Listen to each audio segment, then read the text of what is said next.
The Varna Chalcolithic Necropolis was discovered in 1972 in the Varna Lake area and is dated to the middle and second half of the 5th millennium BC.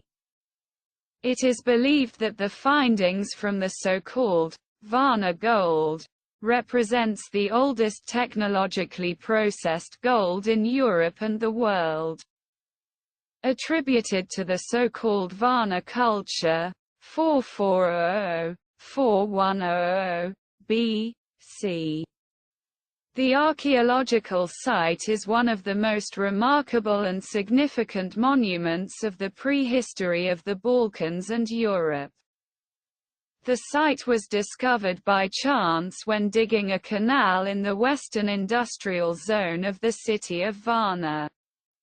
The necropolis was studied by the Bulgarian archaeologist Ivan Ivanov for 15 years. Among the many graves, several stand out with an abundance of gold objects. It is believed that the necropolis testifies to the emergence of power structures and the earliest socially divided society in the Balkans, which arose nearly a millennium before the emergence of the Sumerian and Egyptian civilizations. Burials with gold finds are of two types. One contains human remains, skeleton, and the others are cenotaphs, symbolic burials. The skeletons are in an extended position, belonging mostly to male individuals, or in a haka pose, skeletons bent to one side, where the knees rest on the elbows. According to the amount of objects and decorations found, the graves can also be divided into three types, from extremely rich ones to those containing only a few small objects placed around the skeleton. The discovered gold objects are more than 3,000 in number, and the total weight exceeds 6 kilograms. A similar concentration of gold artifacts from the 5th millennium BC is not known elsewhere. Radiocarbon samples of the skeletons were analyzed in laboratories in Oxford, Mannheim and Poznan. When calibrating and interpreting them within broad limits, two different versions have been proposed. A team from the universities of Oxford and Durham, Great Britain 4600–4400 BC. A team from the universities of Tübingen and Kiel 4690–4330 BC.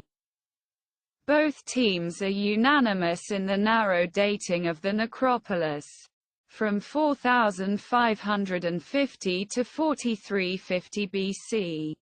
The Varna Chalcolithic Necropolis was discovered by chance in October 1972, when during construction work, the planned laying of an underground electric cable, Rycho Marinov, who was digging a trench with an excavator in the Zazalanata area, once in the land of the village of Vladislavovo, later a district of the city of Varna, noticed the presence of metal products and stone tools in the excavated soil.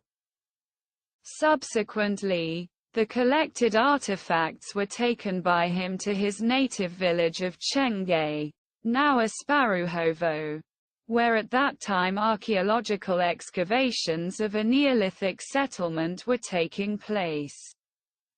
There he handed him over to Dimitar Zlatarsky and Ancho Anchevgrad, curators of the museum in the city of Dolgopol, with a protocol describing 27 gold objects, 6 copper knives and 3 flint plates.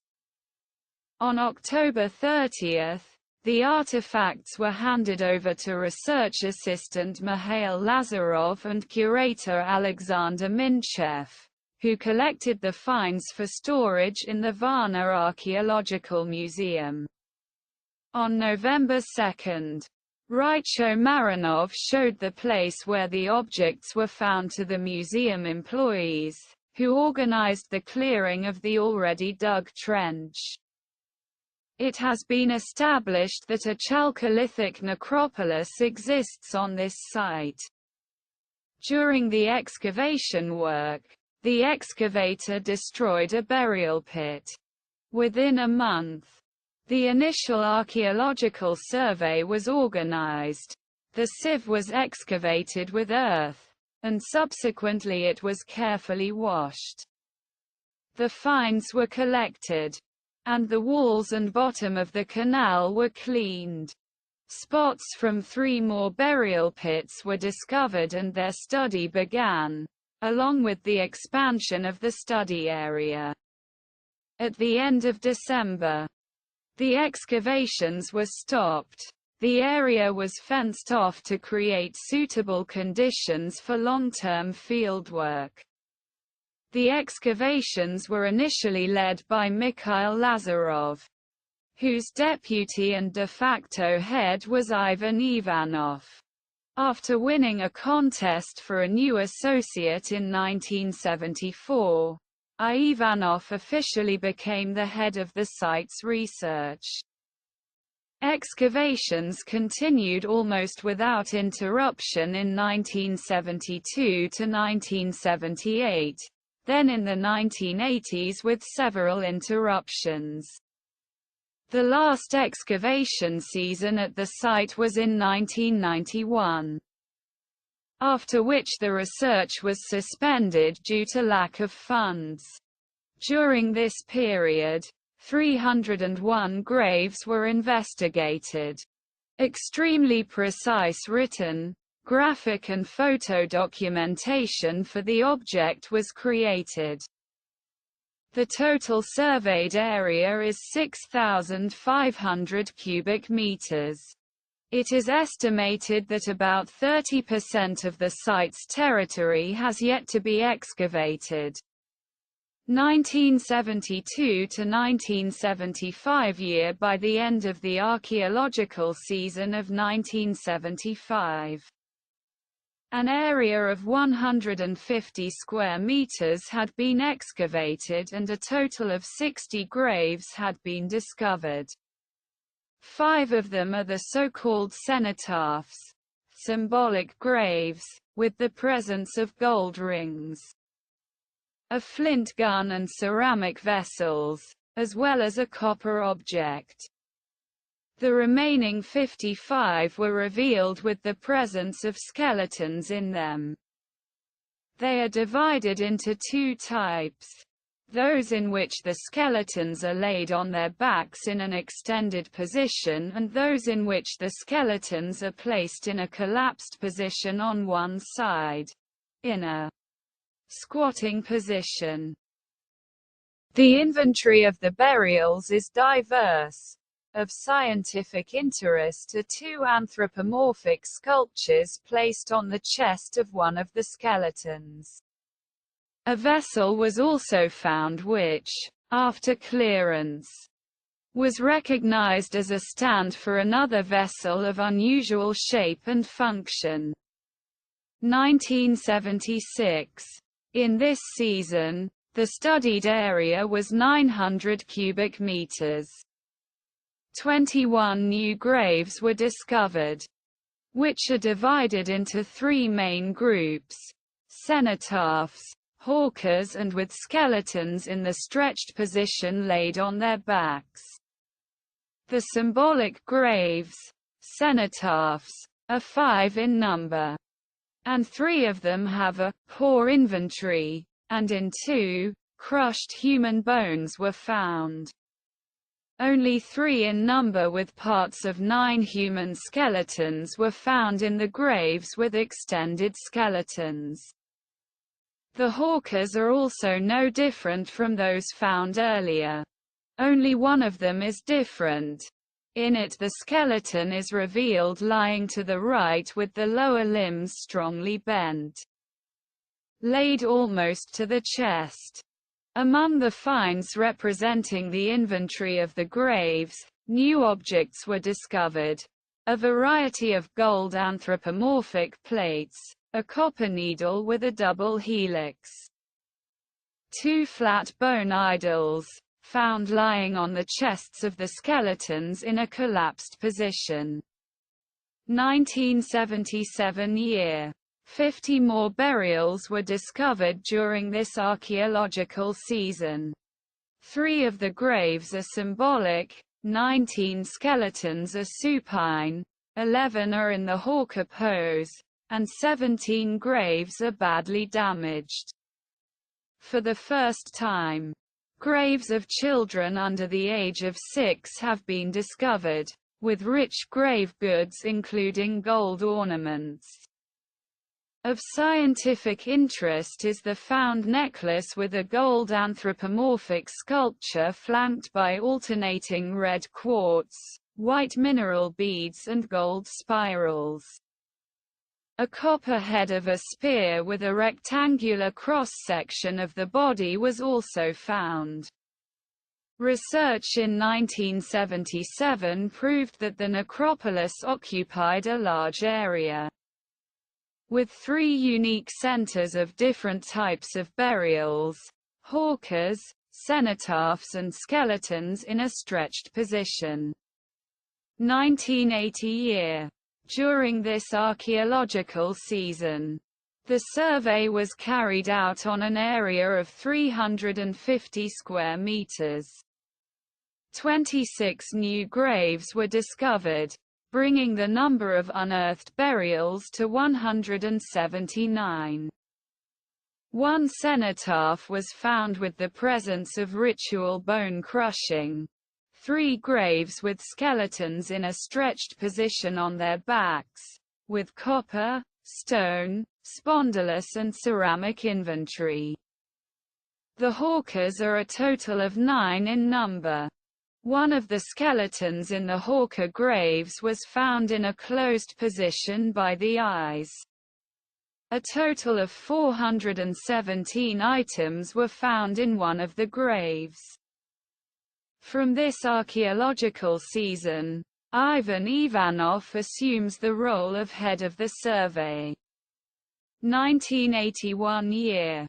25 graves were studied, and in 12 of them the skeleton was found destroyed and it was impossible to determine its orientation. 8 of the burials are symbolic, and 5 of the burials are laid supine. The grave goods consist of copper, flint, bone and clay objects that repeat those already found in previous seasons. Also found were 10 gold objects and a new variety of anthropomorphic gold plates similar to a find of the same period found in Moigrad, Romania. 1982. It was found that the graves continued in the direction of the shore of the lake and that their saturation was greater than the average. A total of 11 burials were discovered. The inventory accompanying the burials is no different from that found in earlier seasons. Ivan Ivanov reports that the topography of the prehistoric terrain should certainly be followed in future studies. 1984 year. An area of 550 cubic meters was studied. The main aim of the survey is to establish the eastern and northeastern border of the necropolis. 38 graves were discovered. The northeastern side of the necropolis has been identified, which confirms the suspicion that the site is of considerable size. It was established that in this part of the necropolis the burials are at a depth of 0.70 cubic meters. It has been confirmed that the symbolic graves are on the periphery of the necropolis. Ivanov suggests that the necropolis is probably related to the settlements from Lake Varna. which are synchronous with the site and in which similar artifacts of horn, ceramics and bone were found. 1985. In this archaeological season, 450 cubic meters were studied, and 13 new graves were discovered.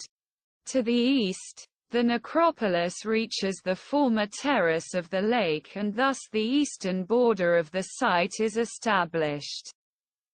The artifacts discovered are no different from those already found earlier at the site. Ceramic fragments, flint, copper artifacts and 4 gold fragments predominate. A survey is planned in the north and northwest direction. 1991. Excavations are concentrated in the easternmost part of the necropolis. 300 square meters have been studied. 13 new graves were discovered. This is the last archaeological season in the survey and the discovered burials reach 294. The burials cover the 3 already known types: Hawker, cenotaph and supine burial. The total number of finds is 298.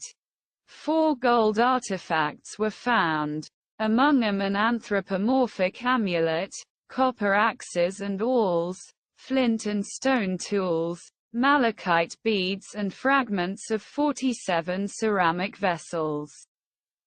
No differences were found in the burial ritual or in the burial.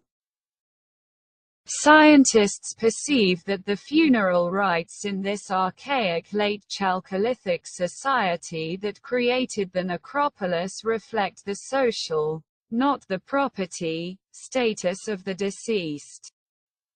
It is assumed that social stratification arose as a result of the introduction of new aspects in socio-economic development, the appearance of mining and metallurgy and the related trade exchange. It is believed that at this stage of the development of Varna culture, the separation of crafts and trade from agriculture and animal husbandry, which created prerequisites for changing social structures and the concentration of power in the hands of a small group of people who were buried with more and richer grave goods. From this point of view, the Varna Chalcolithic Necropolis perhaps illustrates the first stages of the birth of class society, which turns it into a testimony of the appearance of the first prehistoric proto-civilization in Europe, and probably in the whole world. Gold objects were seen as a kind of attributes, testifying to the social status of their owners, and it is assumed that they had a rather sacral symbolic meaning, rather than a sign of well-being. In this regard, some scholars suggest that the Varna Necropolis is a cult place in which chieftains of great importance for the territory of a large intertribal union are buried, which suggests the beginnings of a state unification. Another more likely interpretation is that the necropolis is a cemetery for the inhabitants of the socio-economic center of the highly developed community inhabiting the northwestern Black Sea coast, in the second half of the 5th millennium BC. Leading experts in prehistory, such as Professor Colin Renfrew and Professor Maria Gimbutas, consider the finds from the site as a kind of civilizational peak in the development of the prehistoric Karanovo culture. Subsequently, in scientific publications, the site is related to the Varna culture, and it is often defined as pre-civilization and pre-state organization. The study of the copper finds from the necropolis show that 55.1% of the copper used for the production of the tools and weapons found in the graves was mined in the ore areas in the southern part of the Black Sea coast. 38.8% of the metal was mined from the eastern part of the Upper Thracian lowland Ibuna, etc. deposits, and only 6.1% comes from other sources. The data show that the western Black Sea sources of the metal are under the full control of the so-called Varna Metalworking Center. A characteristic feature of the male graves among burials from the necropolis is that they contain a large array of weapons, battle axes, spears, bows. It is the battle axe, the handle of which is covered with gold plates, that also becomes a scepter, a symbol of power. It is assumed that during the Chalcolithic gold had more symbolic than economic value. Social equality, which is judged by the similar architecture and inventory of the houses. However, the tangible difference in the way of burying the dead shows that the deceased have a different social status, which they retain in the afterlife. It is assumed that until then social differences were only based on ideology. Another opinion is held by Professor Douglas Bailey, according to whom the late Chalcolithic burials from Varnanskaya and Durankalashki necropolises do not reflect hierarchy or social structure.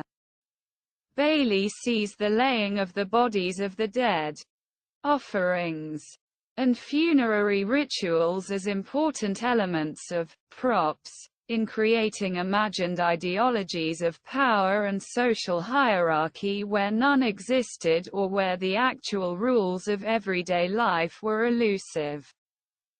The archaeological site is located on a sloping slope with a southeast exposure on a non-flooded terrace at an altitude of 12.50 to 20 meters.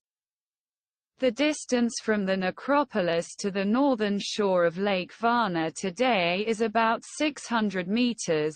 The intensive deposition of sediments, as well as the artificial embankment of significant earth masses along on the coast in this section, have significantly changed the natural landscape.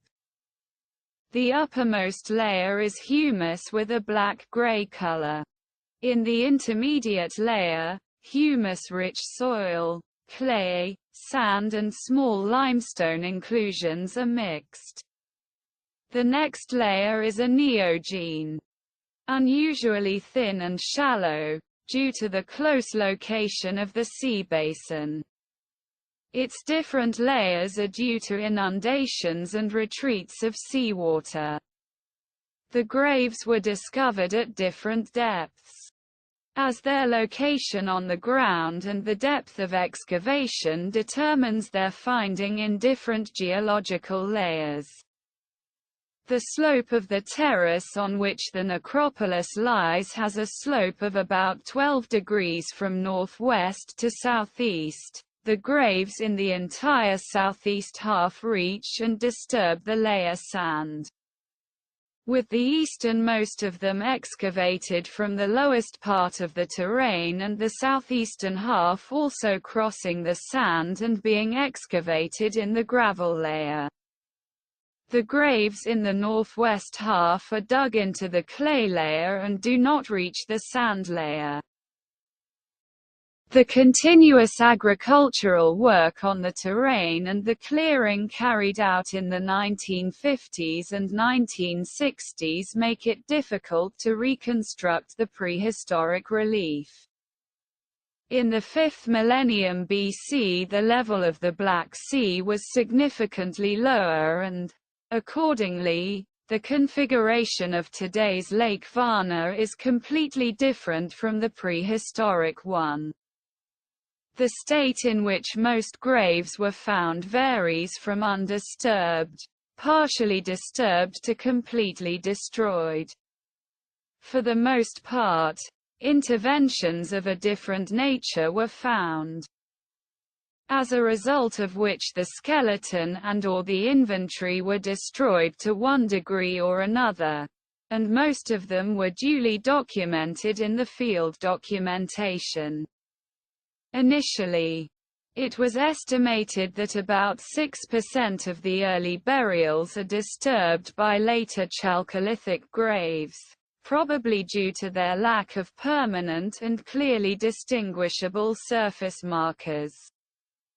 Only 2 cases of such intervention are recorded, although 3 are described in the field documentation and in the compiled working catalogue of the necropolis. However, the available data, as well as the observations of Ivan Ivanov, reflected in the field diaries, give grounds for this number to be significantly increased. In most cases, overlapping graves remained under the same number in the diaries and work catalogue, even when the researcher had clearly distinguished them in the field. In some graves with mixed bones, during their laboratory processing, which was finally completed only after Ivanov's death, the presence of remains of more than one individual was found, which is also evidence of disturbance of one grave by another. Some of the graves lack human remains, but rich burial gifts are nevertheless present. These graves have been interpreted as symbolic burials. In grave number 36, over 850 gold objects were found: diadem, earrings, necklace, breastplate, bracelets, belt, gold hammer scepter, gold boomerang or sickle pattern, 2 gold plates representing animal figurines, 30 stylized horned animal heads, gold astragalus, ashik. The objects were covered with a gold-woven covering, decorated at the edges with gold appliques in the form of rams or goats' horns. Tools are also laid out: an awl and a chisel. Precious objects symbolically outline the human body, signifying key places such as the head, neck, chest and waist. The clustering of more objects on the right side has been interpreted to denote this symbolic burial as male. The gold objects are interpreted as royal insignia, which is why this burial is considered a symbolic royal burial, especially since the objects from grave number 36 repeat the grave goods of grave number 43. Due to the presence of blacksmith's tools, the hypothesis of a symbolic burial of a priest-king, who was seen as a magician-smith, has been proposed. Similar symbolic royal burials were found in graves number 1, 4 and 5, which were located next to the symbolic burials of masks. Another type of symbolic burials are graves that contain clay masks of human faces, the elements of which are marked with gold: eyes, mouth, teeth, nose. Graves no. 2, 3 and 15. The faces are richly decorated with diadems, earrings, a necklace, and the whole face is covered with a gold-woven veil decorated with small gold beads. Clay vases, cups, needles are present as gifts in these burials, but the blacksmith's tools of the other type of burials are absent. The proximity of the symbolic burials of persons, graves no.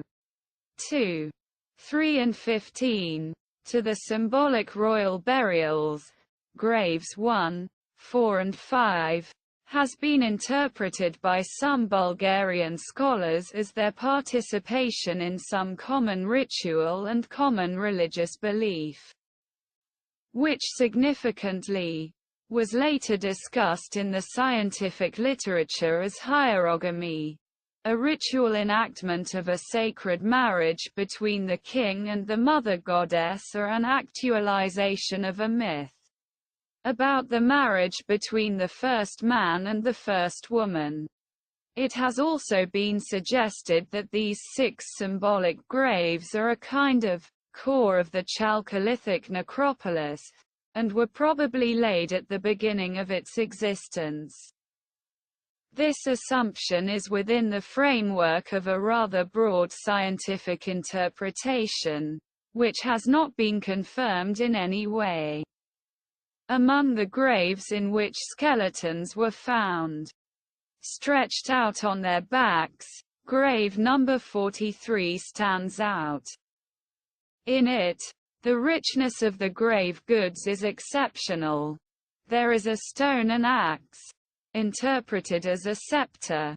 Its handle is encased in gold, which leads scholars to assume that it concerns the burial of the leader of this highly developed community.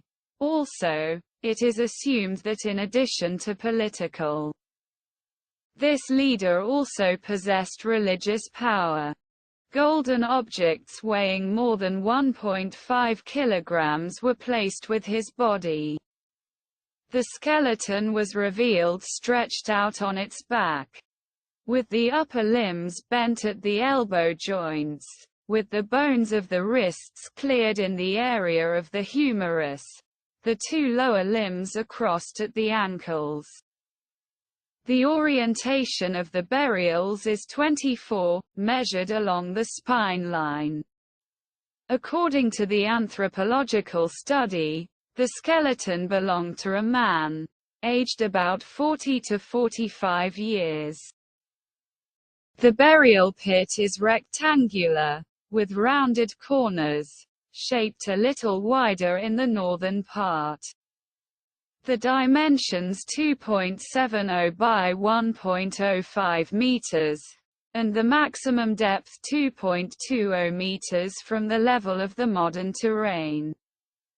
Parts of a ceramic stand, as well as fragments of several ceramic vessels, were collected in the pit fill. Behind the left shoulder of the skeleton is revealed a group of 11 gold objects likened to pickaxes, some of which are exposed with the blades facing upwards.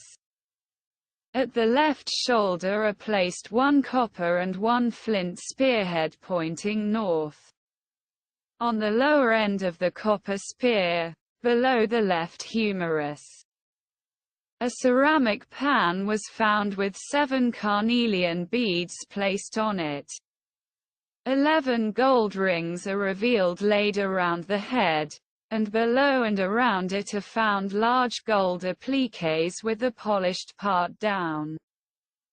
2 ceramic vessels were cleared behind the skull, and another one was lying on the right, immediately next to the mouth of the burials, as the jaw fell on it during the decomposition of the corpse. On the right shoulder of the burials, with the blade towards the chest, is placed a copper axe, a hammer, and on top of it, a stone axe, a staff. The handle of the wand has a gold tip at its upper end, lined with 3 gold tubes, each of which is flanked by gold rings. 2 gold bracelets are placed on both arms of burials. On the left arm, beneath the pair of gold bracelets, is a spondylus shell bracelet that has been broken and mended, the places of the breaks covered with gold fittings. On the forearms, above the wrists of both hands, there was a string of gold rings. The body of the deceased was also laid with several strings of gold beads around the neck. 2 bone needles were found near the left arm. 2 golden rectangular plates were placed on the left side of the waist, and a flint scraper on the right. A lid and parts of a ceramic vessel were found next to the left elbow. Parts of another pottery vessel, a north-pointed flint plate and a copper awl were found next to the left thigh. A copper chisel, a copper awl, and a stone adze were found to the left of the knees. And between the knees themselves, a copper axe with a hole, a copper flat adze and a stone adze. On the hip lay a flint plate, and to the right of it, next to the upper part of the right thigh, a golden model of a phallus. 2 circular gold appliques were found between the thighs. A bow set with 6 gold band fittings. The smaller ones at the ends and the larger ones in the middle are placed on the left side of the body.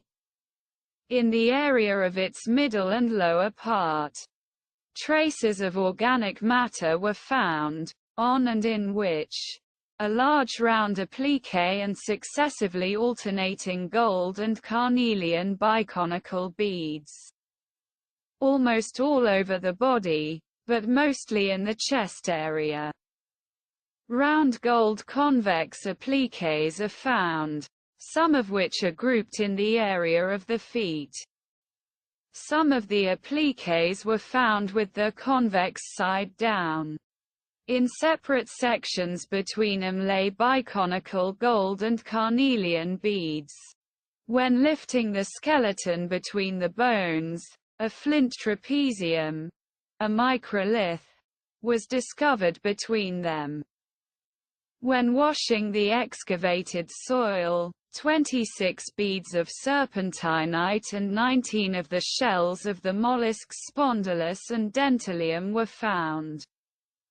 The microscopic and metrical study of the bone material from the necropolis was conducted by Professor Yordan Yordanov from the Institute of Morphology and Anthropology at the BAS. The skull from grave 43 was studied, as it is the best preserved specimen from the site. The skull is European and can be referred to the Dinaric Nordic variant of the Dinaric racial type, which confirms the local origin of the burials. A total of 98 teeth from the permanent dentition of 5 skulls from the necropolis were also examined. The odontometric data are identical to the data for other European peoples and confirm that the dentition is as it is in modern man, with the largest size of the first molars. The study also found well-developed bony crestal elevations, a circumstance that testifies to a strong development of skeletal musculature. This fact makes it difficult to categorically determine the gender of some skeletons. Of particular scientific interest is the not particularly high height of the buried. The average height of female skeletons is 1.48 meters, and that of men is 1.61 meters. In 2012, after an act was issued for public state property, the management of the property was handed over to the Ministry of Culture. On October 28, 2015, the government of the Republic of Bulgaria granted the municipality of Varna the management of the property for a period of 10 years. In the same year, the municipality of Varna provided it for the management of the Regional Historical Museum, Varna. The Regional History Museum, Varna resumes the excavations of the Varna Necropolis in 2021. Its southeastern part is being studied. From then until 2023, 26 more graves were discovered. The find emerges as the richest necropolis in Europe from the late Chalcolithic. The civilization that existed in this place was called Varna culture. The gold objects from the Varna treasure are the oldest processed gold in the entire world. The treasure is exhibited in the halls of the Archaeological Museum of the city of Varna.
The Gornoslav gold hoard Bulgaria consists of 786 Byzantine hyperperona papyra. The coins are of the type of Byzantine coinage coins. They have an irregular round shape with a diameter of 3.4 centimeters. They weigh about 4.3 grams each and are made of 20-carat gold. The total weight of the deposit is 3,360 kilograms.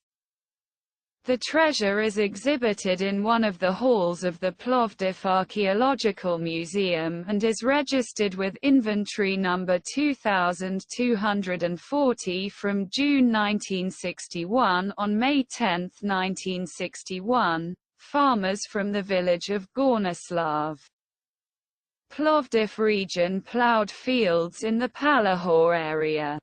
They come across a rich gold find placed in a copper vessel.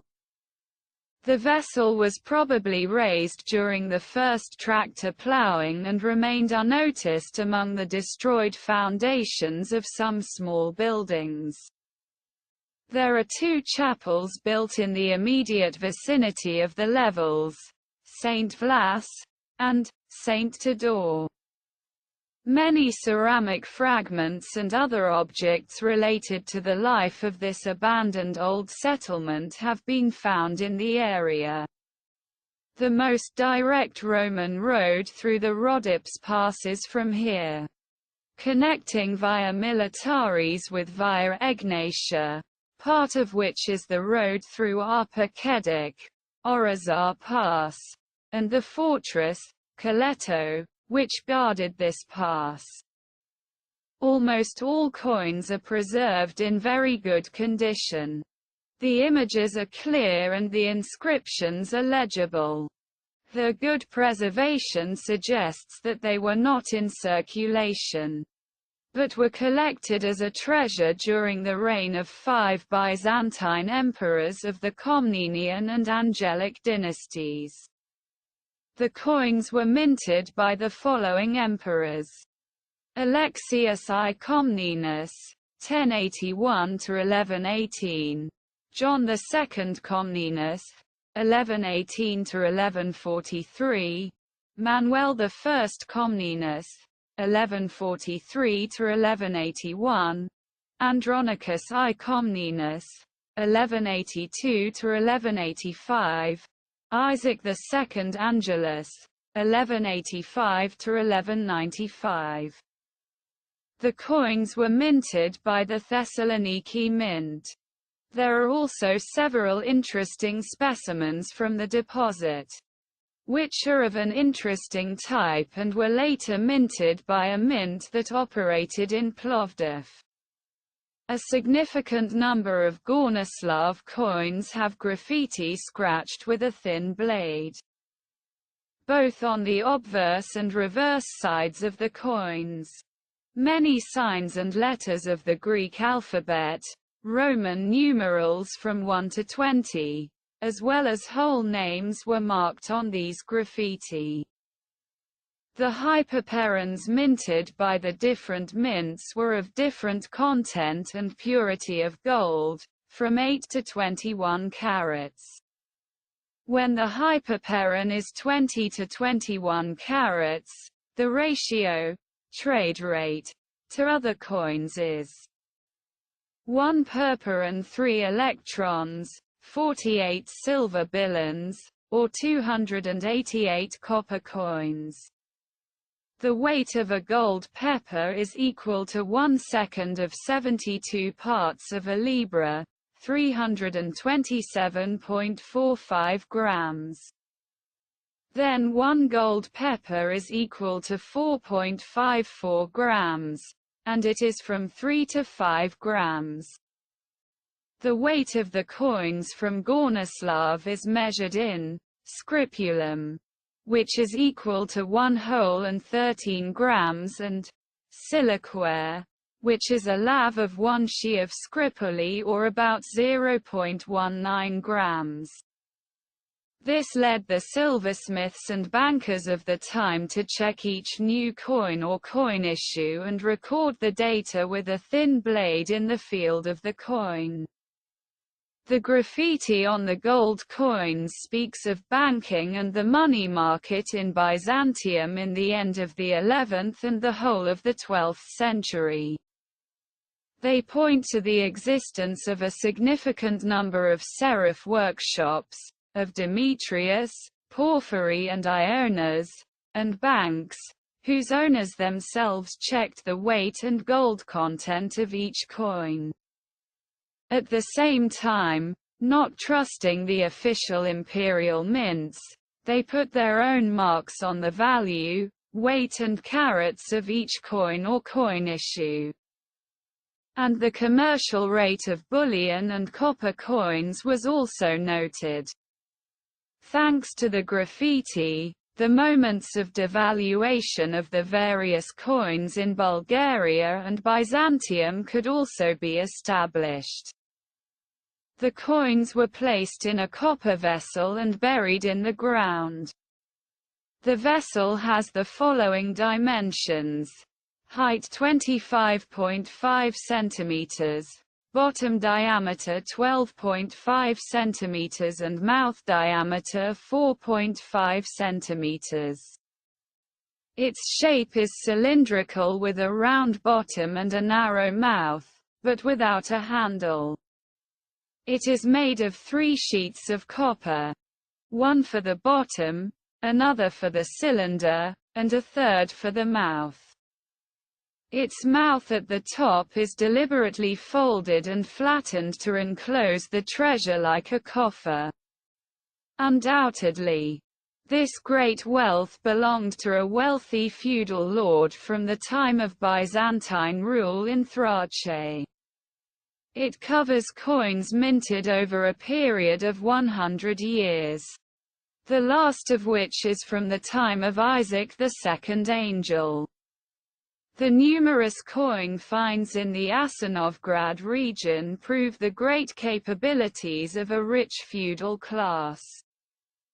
Due to the lack of a developed banking system, she was forced to hide her earmarked funds in the ground, believing that she would later recover her stored values. As a result of the dynamic and violent hostilities, many of them were captured or killed, deprived of the opportunity to collect their wealth. The finding of the buried treasure on the outskirts of this mountain village, without taking additional care for its preservation, gives us reason to assume that towards the end of the 12th century, under the pressure of the troops of the Second Bulgarian state, its owner was forced to flee or seek cover. Hastily leaving his Thracian possessions, he buried it in the ground. That's how it reaches us.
The golden Thracian treasure discovered in 2006 on the territory of Strandra Nature Park near the mouth of the Velika River, Sinemorets village, Bulgaria is another Thracian find in these lands.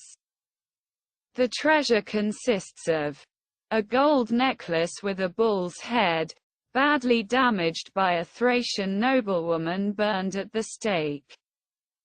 Gold earrings in the form of chariots with the goddess Nike driving two horses. The miniature chariot with the two horses and the goddess of victory Nike, discovered in a mound in Sinemorets. The object is only 2.5 centimeters in size and is on display under a magnifying glass so visitors can view this unique part of a priestess tiara in detail. This item has unique precision craftsmanship. Among the discoveries are also a gold plate, a tiara tile with an inscription on it, silver discs, which in all probability were part of ritual clothing, as well as a ceramic anthropomorphic sculpture, which depicts a male figure with marked male genitalia on one side, and a female one on the other. In total, about 160 gold objects and details were excavated from the mound. Archaeologists are of the opinion that a noble person was cremated in the mound and therefore some of the objects were burned. It is probably the burial of a priestess of aristocratic status. Ceramic tiles with the image of the mother goddess, worshipped by the Thracians, were also discovered. The objects found are from the 3rd century BC. The museum in Sarajevo displays a copy of the unique gold treasure from the village of Sinemorets. It consists of over 180 gold objects and about 30 silver ornaments. According to historians, they belonged to a rich aristocrat who lived in the second half of the 3rd century BC. The valuable find was discovered in 2006 in a broken mound near the village of Sinemorets during the Stranger expedition, led by Daniela Eger. The grave belongs to a woman, and the ritual is cremation in place. Among the masterpieces of ancient jewelry are the golden earrings discovered in the grave. The composition represents the goddess Nike, and the incredible craftsmanship in making the miniature images of the goddess and the 2 horses reveals the hand of a virtuoso craftsman. No less exquisite is the golden head of a bull, appearing as a central pendant on one of the necklaces. In the center of this ornament is mounted a stone, analogous to the stone from the tile, part of the wreath, diadem. The most significant is an inscription inserted between the decorations on this tile. In Greek, Demetrios made for Kortodzuntos. The presence of this inscription multiplies the value of the discovery, since inscriptions on gold objects from this period in Thrace are missing, and they are few in number in the whole world. Archaeologists say, for the first time in Bulgaria, a similar gold plate with an inscription, like the one found in the mound near Sinemorets, has been discovered. A plate of this kind is known only from the tomb of Alexander the Great. On the inlaid and finely crafted small plaque is read the inscription, "Demetrius did."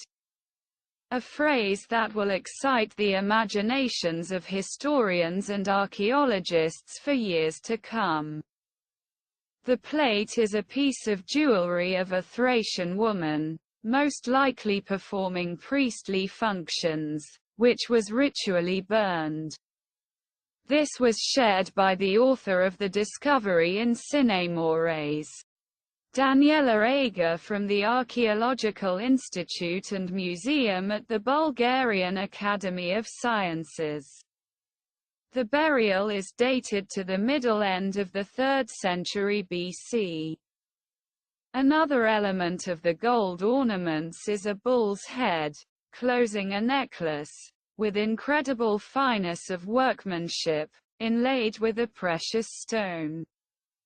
Similar to this value is also discovered for the first time in Bulgaria. The bull's head deserves to adorn every single museum in the world, said Božidar Dimitrov. The chariot, part of an earpiece, has a figure of the winged goddess Nike in it and two horses, 2 centimeters, disintegrated when the prominent Thracian was burned. Needs lengthy restoration in the museum's laboratory. All the elements of the jewelry are the fruit of fine art, made by a master in an ancient workshop, shared Aga. The treasure in Sinemorets is associated with the worship of the god Dionysus. The laboratory at the National History Museum has been working around the clock for the past few days to restore some of the ornaments so that they can be exhibited in the museum today. Thracian ornaments are the result of both lucky luck and the observation of archaeologists. After intensive work, the group of archaeologists was resting one day at the sea and traveling near Sinemorets, when Daniela noticed a half-ruined mound. The cult objects, parts of ceramics, were rolled in the embankment. We immediately collected them. The people whose apartments were meters away from the place initially tried to evict us because for the past 2 months tourists had been constantly passing through here, taking away objects. What followed was extremely hard work in extreme conditions, constantly attacked in the back by the local guardians of the site. I am very sorry that the museum staff in Sarajevo did not pay enough attention to the mound and left it like that. They just didn't respond adequately. But luck goes to the one who has the strength to bear it, concluded Daniela Aga. These discoveries make me think of soul archaeology, a new term in the science of excavations, shared Professor Božidar Dimitrov, referring to the ancient Thracians. No one gives expensive gold objects to a woman without loving her, he concluded. The discovery is no less significant than the discovery of the Tsar's tomb near Zlatanitsa, and Sinemorets falls on the territory of the ancient city-state of Apollonia Pontica. Currently, the finds from the Golden Thracian treasure of Sinemorets are exhibited in the Municipal History Museum in Sarajevo, Bulgaria.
during a rescue archaeological survey of a Thracian burial mound in the Salikla locality in the territory of the municipality of Primorsko, Bulgaria. Archaeologists Associate Professor Peter Balabanov and Daniel Pantov, director of the Municipal History Museum in the city, discovered an extremely rare find, a golden treasure. The treasure is a set of ornaments, appliques, for the harness straps on the horse's head, which were used by its owner during solemn processions and holidays. It is made of pure gold by a local craftsman and contains 8 large and 29 small appliques. It was placed as a gift in the chamber of a burial facility, which archaeologists believe was looted as far back as antiquity. The preservation of the treasure is explained by the fact that when it was placed in the grave, it was carefully hidden, so that it would not be found in the event of possible desecration of the tomb. The mound was probably filled after the death of a Thracian dynast who ruled the current territories of the municipality at that time. Archaeological excavations were carried out on a burial mound of a Thracian priest, in the Thracian sanctuary of Begliktash. The studies of Pharmakida, the fortified residence of a Thracian dynasty, gave particularly interesting results. Thracian mounds were placed over the graves of prominent aristocrats, military leaders, priests and other authoritative figures in a social structure. The burial mound from Silala under Mount Kanara, where the golden treasure was discovered, belongs to the medium-sized mounds, up to 6 meters high and 110 meters in diameter, on the surface with a sparse grove of oak trees, which made more serious mining raids difficult. The history of the mound begins in its embankment, and here the main task of archaeologists Associate Professor Peter Balabanov and the director of the museum in Primorsko, Daniel Pantov, is to read the traces left by human activity. The mound shows us that there were several facilities in it, probably tombs and ritual sites. The characteristic structural forms will help in the reconstruction of the tomb. The squares scattered in the embankment and stones of various shapes specially processed for the construction of the tombs will help in their complete restoration. Thus, the mound will become another object on the tourist routes in the municipality of Primorsko. During the excavations, in addition to the characteristic ceramic fragments, iron anvils with part of a horse's leg bone were also found. The horse occupied a special place in the life and religion of the ancient Thracians. The parade horses of the Thracian aristocrats were richly decorated and carefully bred. They were often sacrificed during their master's funeral to accompany him to the afterlife.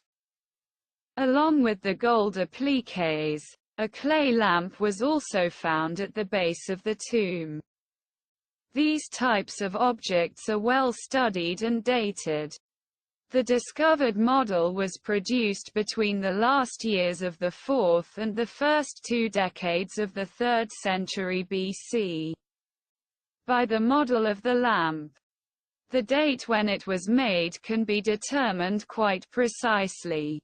This lamp, by analogy with finds from the Athenian necropolis, from the island of Delos, from other major archaeological sites, was made between 320 and 280 years before our era, That is, it is in this chronological segment that the treasure was also buried. The treasure from Primorsko consists of a chief, 7 large appliques and 32 small ones. They are made of pure gold by casting in molds and post-processing. They are decorated with relief ornaments and stylized images of lotus flowers. The 40 elements were found immediately below the floor of the burial facility. The treasure was probably deposited in the ground before the construction of the site. The boss is decorated with a relief eagle head and geometric ornaments.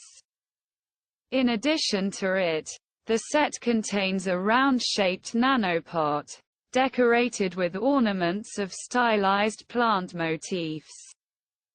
4 round tiles with relief and openwork decoration, supplemented with pseudo-filigree ornaments. 2 oblong tiles with openwork and relief decoration, supplemented with pseudo-filigree ornaments. 32 miniature appliques of semi-cylindrical form, with a convex edge at their bases and covered with pseudo-filigree. The treasure from Primorsko has close analogies with those from Ivansky and Soborianovo in terms of its characteristics and manufacturing features. It is assumed that the tomb belongs to a Thracian ruler who ruled the territories around Primorsko during antiquity. The treasure is kept in the Historical Museum in the city of Primorsko, Bulgaria.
A settlement from the Middle Bronze Age, from the end of the 3rd millennium and the beginning of the 2nd millennium BC, and a flat necropolis from the late Classic and early Hellenistic eras.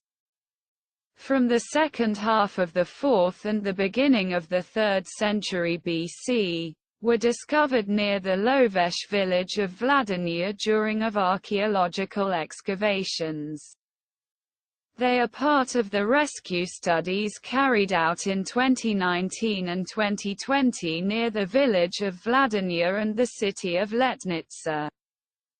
In connection with the construction of a transmission gas pipeline, the so-called Balkan Stream, the scientific leader of the excavations near Vladinya, Maya Valentinova, told the Bulgarian Telegraph Agency, "The most important results of the work of archaeologists in the area are shown in the exhibition of the Regional History Museum in Lovech, Vladinya and Letnica. New archaeological researches in the Lovesh region. It is arranged in the Covered Bridge Hall, co-organized by the National Archaeological Institute with a museum at the Bulgarian Academy of Sciences. The head of the excavations near Vladinya is Maya Valentinova, and near the city of Letnica, Chief Assistant Luban Leshtakov. Remains from several periods were discovered in the studied areas. According to Valentinova, the two objects have provided very good results of high scientific value, which have enriched the fund of the Regional History Museum in the city of Lovech. One of the interesting objects shown at the exhibition in the city of Lovech is a silver box, fiala. The vessel is part of the silver treasure from the village of Vladinya, Lovshko. Discovered by accident in 1964. As a result of an impact, one half of it is quite deformed. In its lower part it has a hemispherical shape with an omphalos in the middle. The wide mouth of the pouch ends with an outward-facing edge. The omphalos is surrounded by a ring, 1.5 mm wide, filled with obliquely incised lines. The bottom is decorated with a single cross, the broad shoulders of which are slightly bent and differ in size, 3.1 and 2.3 cm. They are filled with horizontal lines with a scaly ornament, so that each subsequent arc is inserted with its elongated end between the figures of the preceding one. The interscapulars are cut by a deep line, on either side of which run beveled concave lines, filling almost the entire space. This is how the shape of a pentagon was obtained, the top of which rests against the circle. A second, narrower ring of incised transverse lines runs along the periphery. The upper part of the file is decorated with barely defined relief projections, which have arcs at the upper edge, not coinciding with the line of the flute. It has a concave point at both ends. Specialists from the Archaeological Institute, the Regional Museum in Smolyan, the historical museums in Kazanlak and Karnobat, freelance archaeologists and students also took part in the research near the village of Vladinya. The discovered settlement from the Middle Bronze Age is the only one in central northern Bulgaria. The study of its complete complex makes it a major object for the territory of the entire country for that era, Mai Valentinova pointed out. On the entire studied area near Vladinya, we registered and documented remains of dwellings, various outbuildings. The settlement was burned down. It is single-layer, briefly inhabited. The dwellings were built with the classical technique of prehistory, of peg-weave construction, smeared with clay.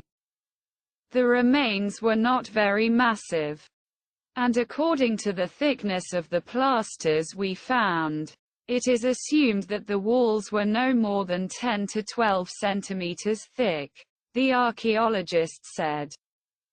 Hearths, heating and cooking equipment, whole or fragmented ceramic vessels, household objects, loom weights, spindle whorls, some of which are decorated, bone tools, ornaments. Stone and clay pendants have been studied and documented within their boundaries. Ceramic vessels with incised decoration, stone and flint tools were also found. Fragments of 2 stone molds testify that there was metalworking in the settlement itself. The discovered necropolis of the second half of the 4th, the first quarter of the 3rd century BC enriches the general picture of the burial practices during the late Classic and early Hellenistic eras in the region. He is the big surprise for archaeologists.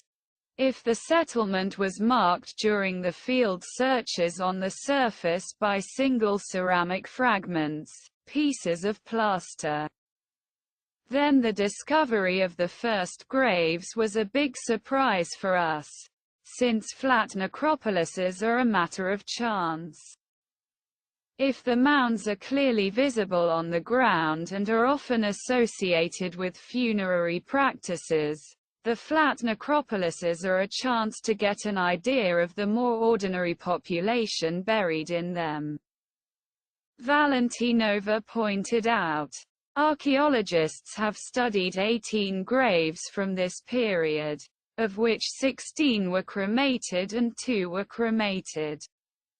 Personal belongings, weapons, clothing accessories, ornaments were found in the graves. In the children's graves there were glass beads, a necklace of 31 beads and others. Grave 21 stands out from the others with its inventory: a glass bead with human faces, a breastplate, an earring, rings, etc.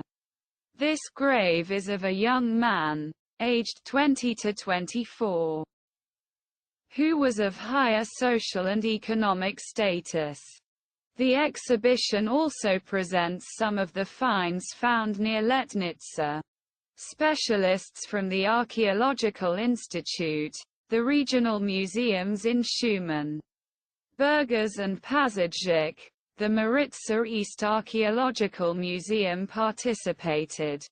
The discovered settlement is the only one in the region from the Late Bronze and Iron Ages. It provides evidence of the area being inhabited for more than 1,000 years and continuity in material and spiritual culture. 2 pits from the Late Bronze Age and settlements with houses and pits from the 11th to the 6th century have been recorded and studied. The settlement continued to exist probably until the 3rd century BC. Household items were found: flint knives, spindle whorls, a double iron axe from the 5th and 4th centuries. Imported ceramics, Valentinova also said. She added that the discoveries allow for important conclusions about life along the middle course of the Osum River and complements the studies from the Devatashka and Tabashka caves. The mound necropolises, the Summer Treasure, discovered 2 kilometers from the settlement. This is a region originally inhabited by the Thracians. The most important results of the studies are also presented in the catalogue Archaeological Studies in Lovshko. Past and present. It mainly shows finds from the village of Vladinya and the town of Letnica, but 6 articles have been added. dedicated to the studies of sites along the entire middle course of the Osum River, which cover all historical periods from early prehistory to the Middle Ages. The overview article of the catalogue is by Associate Professor Dr. Risto Popov, Director of the National Archaeological Institute with museums at the Bulgarian Academy of Sciences, who follows both the new researches in the last 2 years and the 120-year history of the archaeological excavations in Lovshko, the Lovshko States Museum. The book is published under number 19 of the series Catalogues of the National Archaeological Institute with museums at the Bulgarian Academy of Sciences. The publication is bilingual, in Bulgarian and English, richly illustrated and equipped with maps and a bibliography, which make it extremely valuable both for specialists and for the many lovers of archaeology.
The Summer Treasure is a Thracian treasure from the 4th century BC.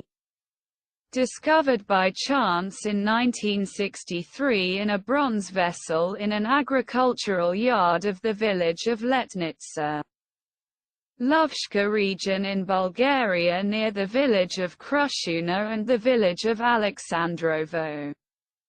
The treasure was discovered when digging foundations for a shepherd. A group of workers came across a bronze vessel buried 50 to 60 centimeters, face down, filled with numerous small silver objects. They immediately shared them. The find was later collected, but to this day there is a suspicion that parts of it have not been returned. According to Professor Ivan Venedikov, perhaps an openwork applique of the lion versus griffin and snakes type was stolen.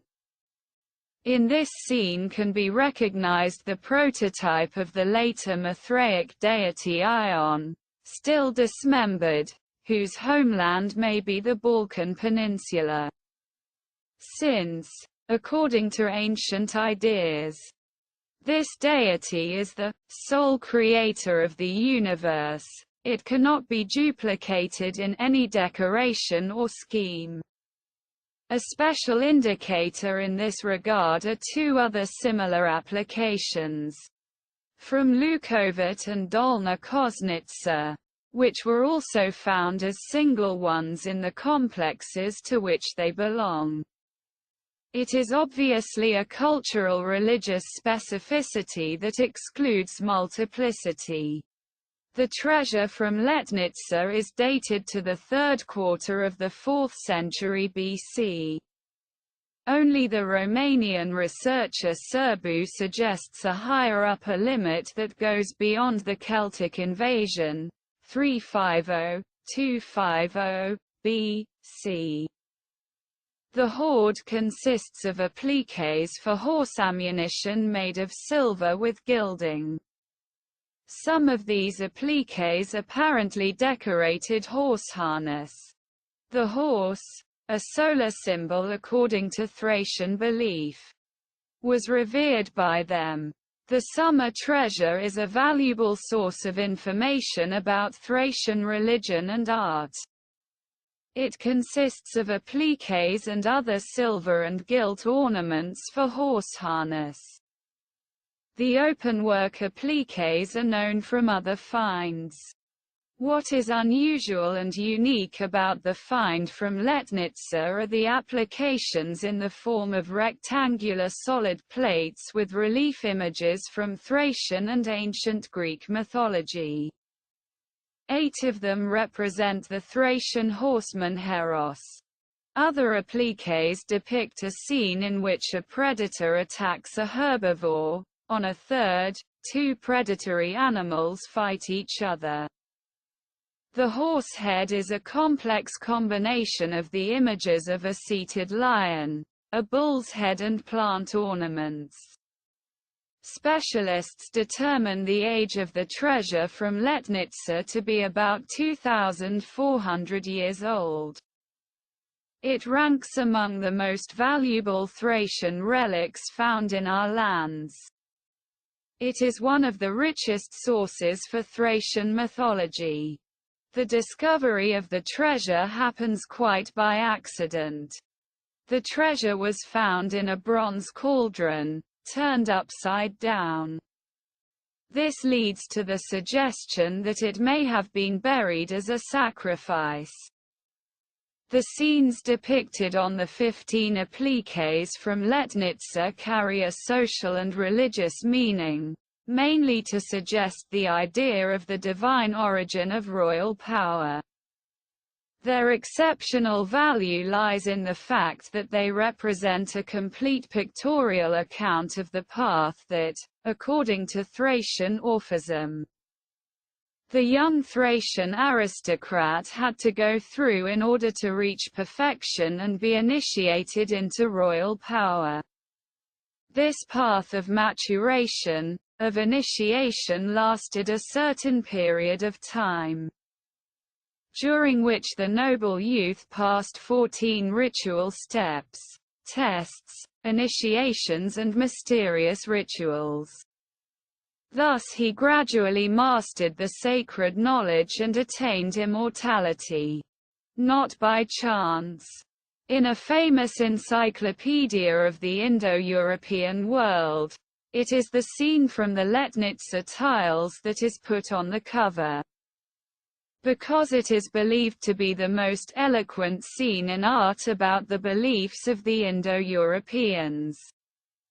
The tablets from the summer hoard shed some light on the mythology of the ancient Thracians and their beliefs, allowing us to glimpse into the culture and worldview of these distant ancestors.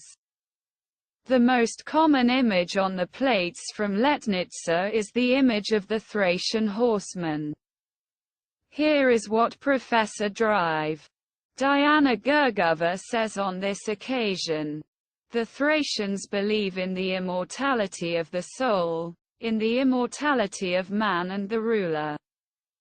Which is why the image of the horseman can be seen very often in Thracian art. This is the king-ruler turned god. The image of the Thracian horseman was preserved after that and during the Roman era. And after Christianization it passed into the image of Saint George. It is assumed that the treasure was owned by a person from the time of the Odrysian ruler Kotys I, 4th century BC. This applique shows a woman with long hair, a heavy chiton and breasts, like small, relief bulging rings without inner circles, in fact without beads, in the centers of the circles. This is how the ancients depicted women who had already given birth. She has no nipples on her breasts, because they have been sucked up by the children she nursed. This woman is the great mother goddess, the earth, also understood as the ruler of the primordial waters in which her companion, the hippocampus, water horse, swims. The static nature of this earth goddess is emphasized by the single huge foot on which she stands, like a lead soldier. This applique shows a bearded horseman with very short hair galloping to the left. He swings his spear, which he holds in his right hand, over the horse's head. The horseman wears scaly mail and median, close-fitting breeches that blend with the shoes. This is a constant uniform for the entire scheme, with few exceptions. Both of the hero's arms, between the elbow and the wrists, are probably fitted with gold safety splints. In the upper right corner of the image, in the literal sense of the word, glued to the horseman's back, is placed as an emblem, facing right, against the rotation in the scheme, a horse's head with golden reins and a golden mane. And on this application, the mist is depicted, dressed in the clothes of the absent, substituted, young goddess. The interpretation is according to Bosnikovi. The right sleeve of the garment is depicted as a dragon's body. The lower half of the garment is the same as on the Earth Mother Goddess, including the round, hemispherical, pearl ornaments. The left arm and the body above the waist are covered with new material. It is recreated as a fine grid of vertical and horizontal lines, which symbolizes human matter because it is spun and woven. The clothes of the characters in some of the other applications are also made of the same material, probably linen. To the right of the meester, and again in the background on the applique, is a three-headed dragon with three dog heads.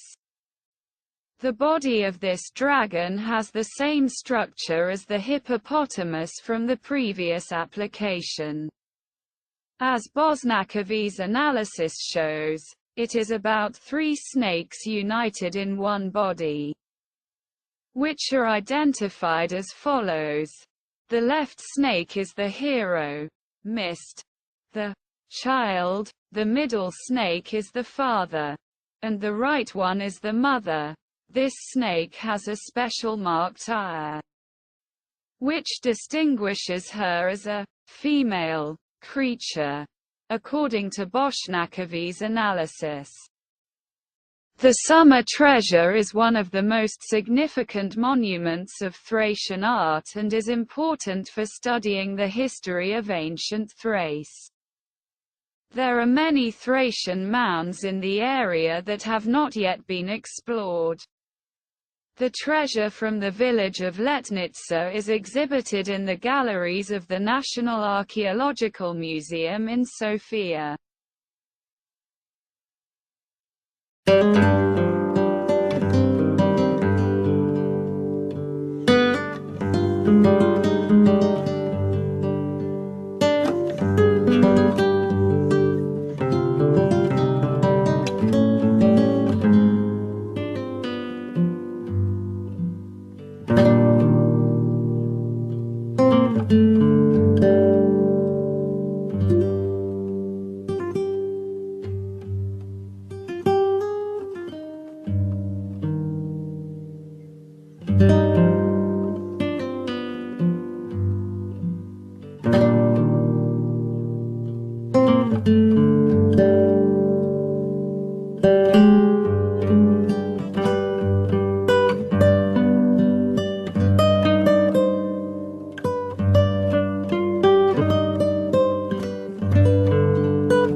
A necropolis of 18 mounds is located on the land of the village of Ravnogor, near Pazardzhik, high in the Rhodops.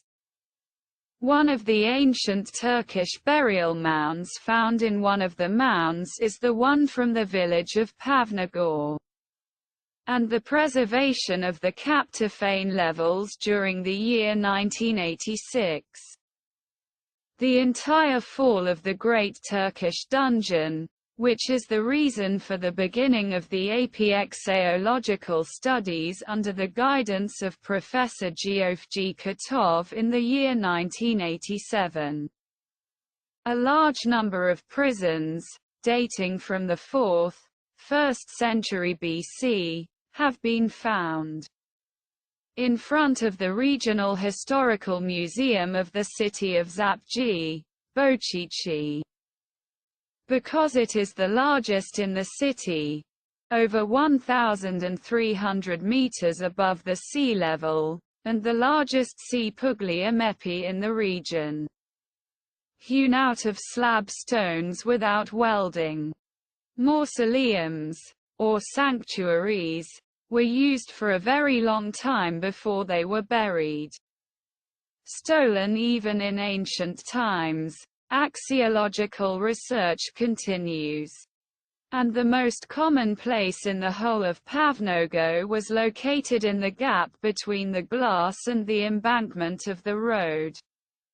In one of the mounds there are no traces of a burial. After removal of the mound embankment, 2 pits dug into the rock below the mound were discovered.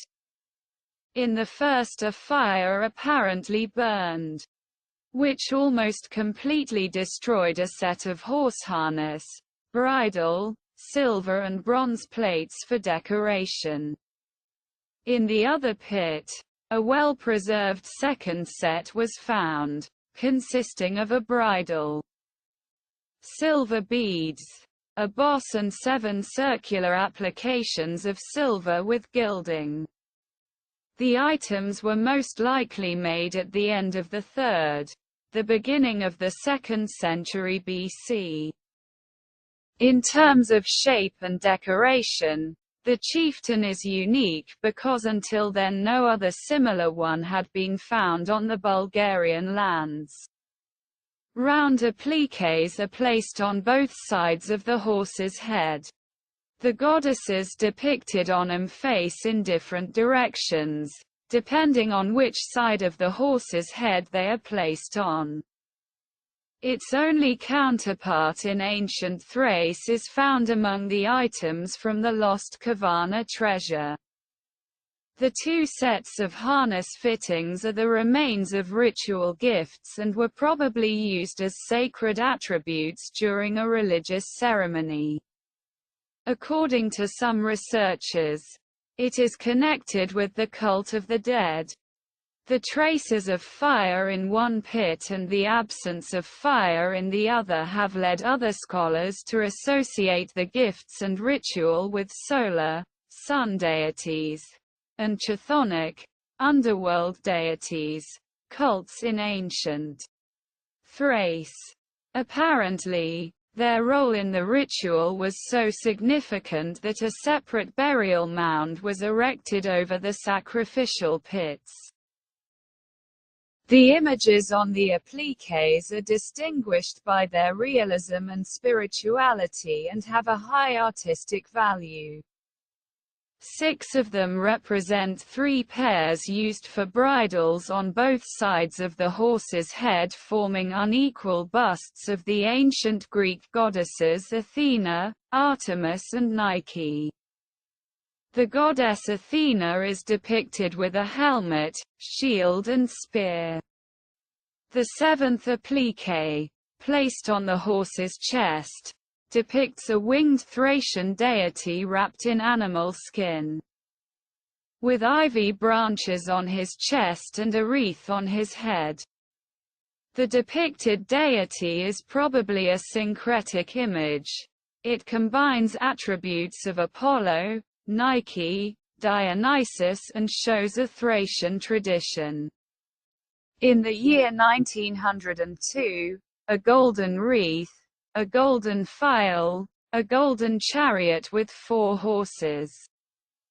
A golden statuette of a lion and 66 ornaments of horse harness were accidentally discovered in a small mound near Kavarna.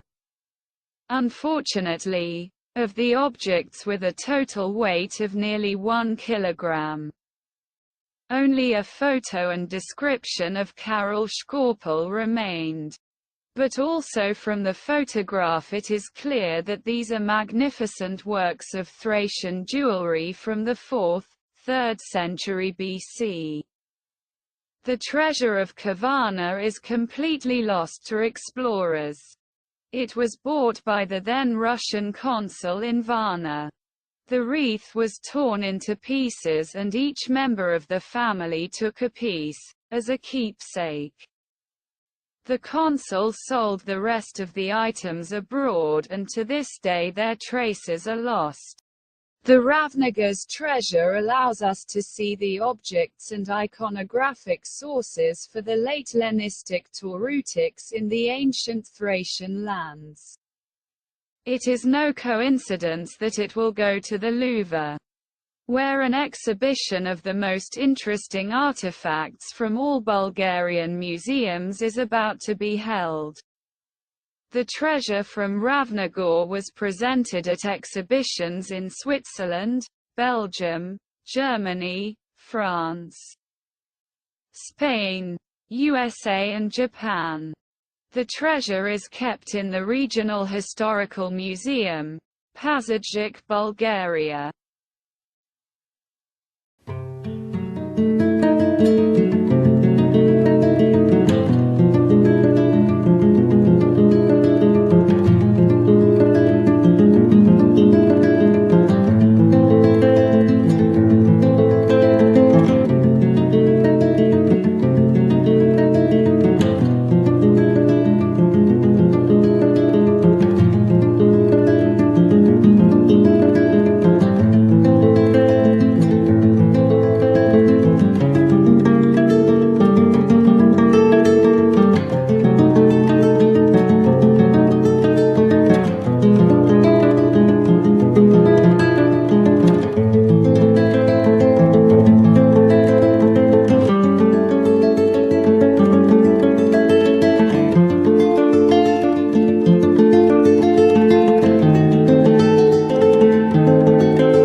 The Royal Treasure is a group of gold and silver objects found during the exploration of a Thracian burial mound near the village of Kraljevo, Targovishte municipality, Bulgaria. The find is dated to the first half of the 3rd century BC. In July 1979, the Historical Museum, Targovishte financed the excavation of a Thracian burial mound threatened with destruction. The head of the excavations is Georgi Ganev, an archaeologist in the same museum. In the southern periphery of the mound, a grave built of rough stones was discovered, which remained unknown to the treasure hunters and therefore was not robbed. The finds from the grave give reason to assume that a local Thracian ruler or a member of his family was buried there. The body of the dead person is cremated, and the cremated remains are placed in an urn, which is a gilded ceramic vessel, a hydria. Two groups are distinguished from the finds, which are made of precious metals, gold and silver. One group is of jewelry, 2 gold earrings, 2 gilt silver bracelets, and a silver breastplate. The second group consists of 43 gold appliques for the decoration of horse ammunition. Although they do not fit into the context of the concept of treasure, the finds of these two groups spontaneously received this name when they were discovered because of the metal they were made of. Subsequently, they were published as the Treasure from Kraljevo, and under this name they are known both to the scientific community and to connoisseurs of ancient art, and more precisely of artistic crafts. The 2 gold earrings are in the shape of an open hoop, one end of which is shaped like a lion's head and the other is pointed. They weigh 6.1 grams each. Their inner diameters are 1.4 and 1.1 centimeters. The 2 gold-plated silver bracelets have the shape of a spirally wrapped snake. At one end is the head, at the other, the tail. They have an inner diameter of 6.5 centimeters and a weight of 33.5 grams and 31 grams. This type of bracelets and earrings were widespread in the 4th–3rd centuries BC. On the territory of Greece proper, its colonies and their hinterland are also located in Thrace. The breastplate is made of thin silver plate. It is 16 centimeters long, 2.5 to 3 centimeters wide and weighs 5 grams. It is pierced at both ends so that it can be sewn to a garment. There is a decoration on the front. It is made by hammering on the reverse side many small dots. Dotted. 2 trees of life are depicted quite schematically, facing each other, surrounded by a border along the entire length of the plate. The breastplate is very different in style from the other ornaments. It is very clumsily made and is undoubtedly the work of another workshop and another master. Breastplates have also been found at other archaeological sites in Bulgaria. Their purpose is not precisely determined, but it is most likely that they were perhaps a kind of insignia, which, worn attached to clothing or on armor, were one of the most characteristic marks of the dominant position of their possessors. The set for the decoration of horse ammunition is a wonderful work of antique taurutics. All applications are made of gold. 3 are single: a chief, a rosette, and a ring. The others are groups of 2, 2, 4 and 36 pieces of the same shape, size and applique decoration. On their reverse side they have loops for attaching straps. Total weight 203.9 grams. The appliques decorated the bridle of a riding horse, being located in various places on the straps. The chief, as its name suggests, and the rosette were on the horse's forehead.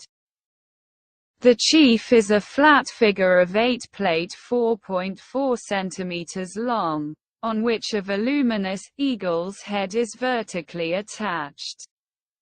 The rosette is a stylized flower of 14 leaves, 7 outer and 7 inner. Diameter 3.7 cm. On the 2 rectangular appliques measuring 4.6 by 3.6 cm, eagle-headed griffins are depicted, and on the four-round appliques, 3.8 cm in diameter. The Greek hero Heracles with a lion's skin on his head. The 36 small appliques of elongated shape, 1.9 and 2.2 cm, are decorated with embossed vegetal and geometric ornaments.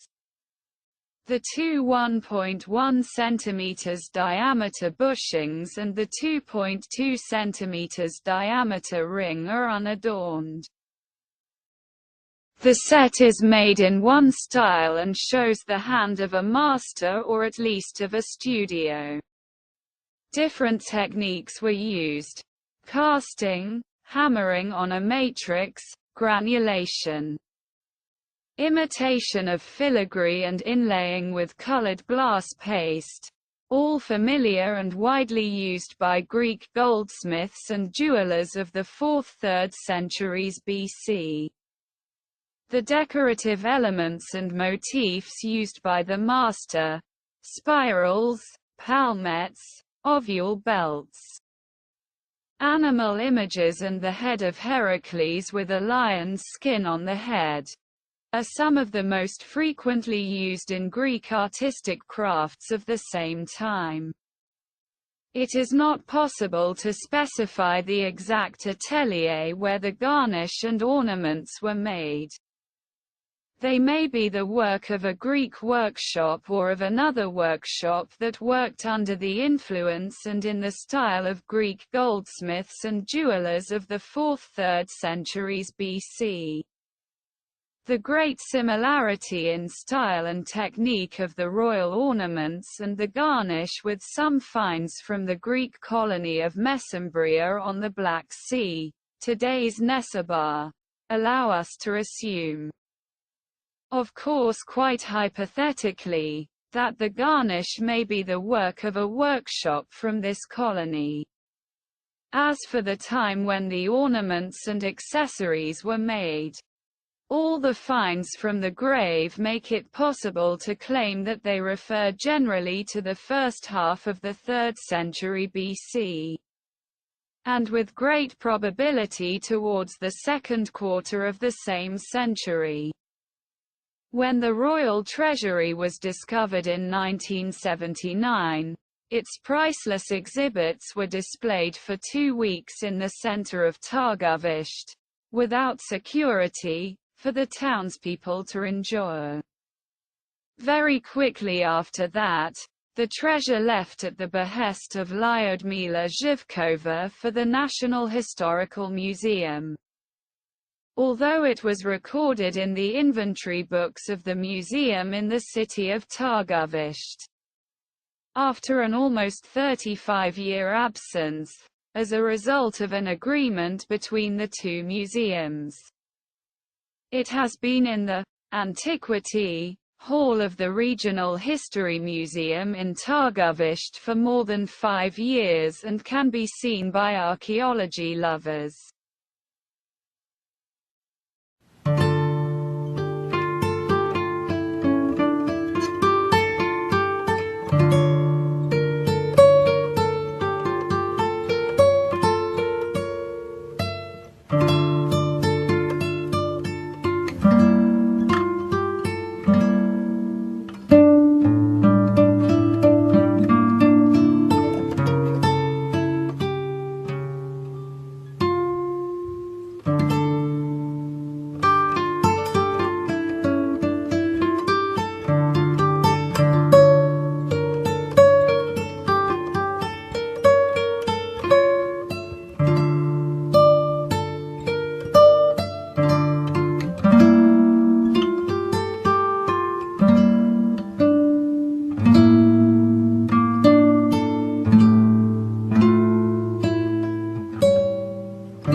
The Sveshtari Tomb is a Thracian cult complex located in Sveshtari municipality, 2.5 kilometers southwest of the village of Sveshtari, Turkish, Mumjila, 42 kilometers northeast of Razgrad.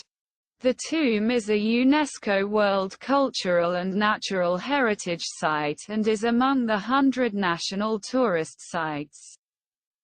It was discovered at the end of August 1982 during the excavation of the High Janina Mound near the village.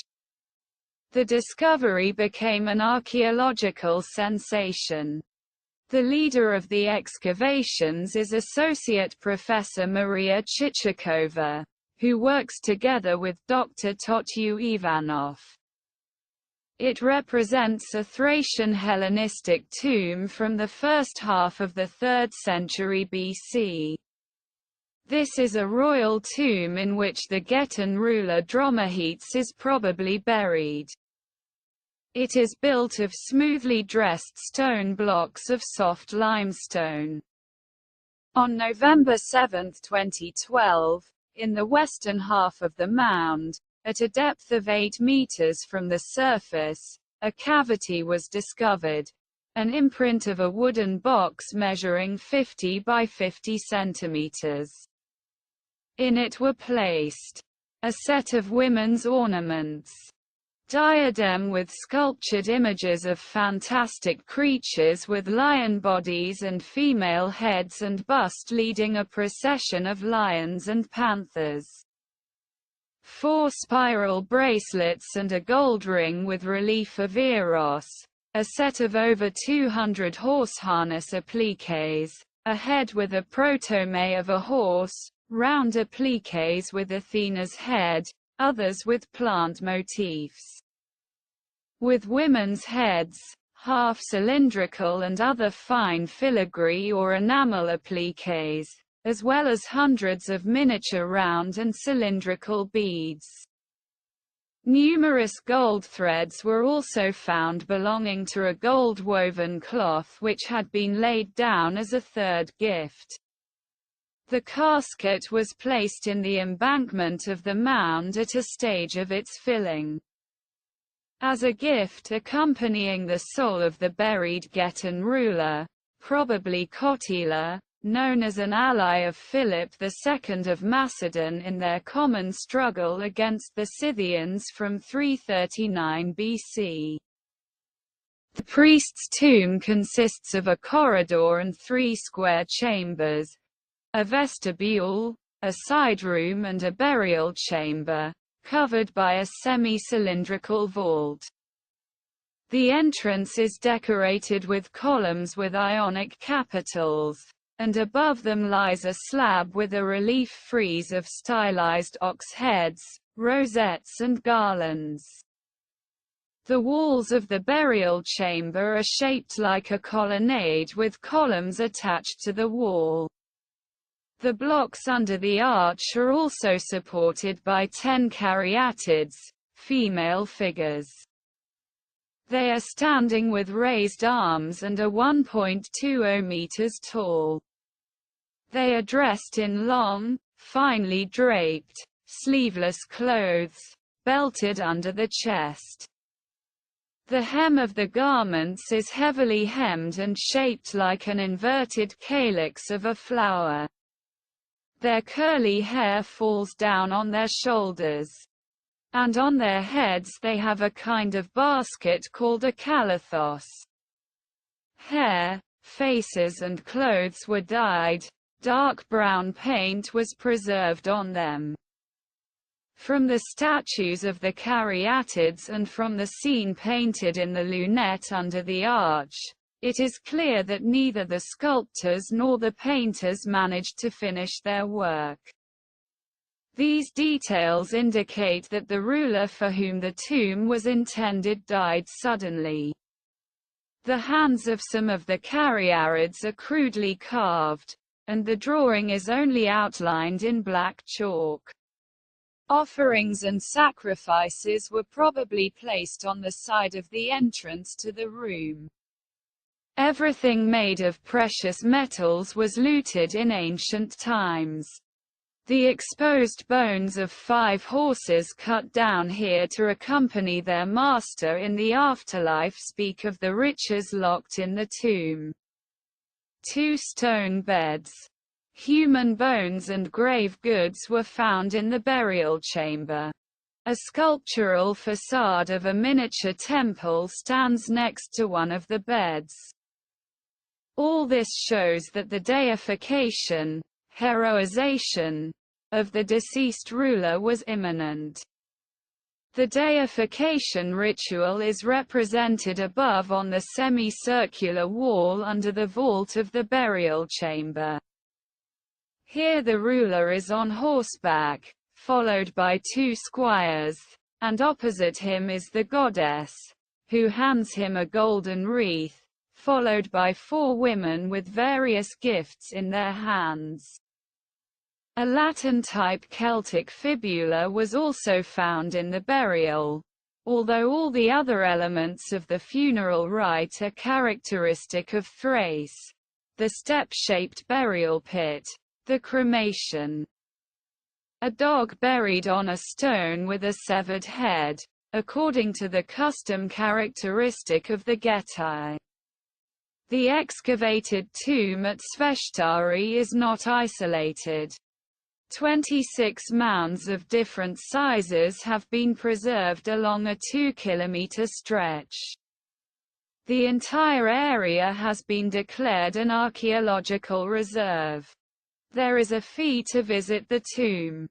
In 1985, at the session of the World Cultural and Natural Heritage Committee held in Paris, France, the priest's tomb was included in the UNESCO World Cultural and Natural Heritage List.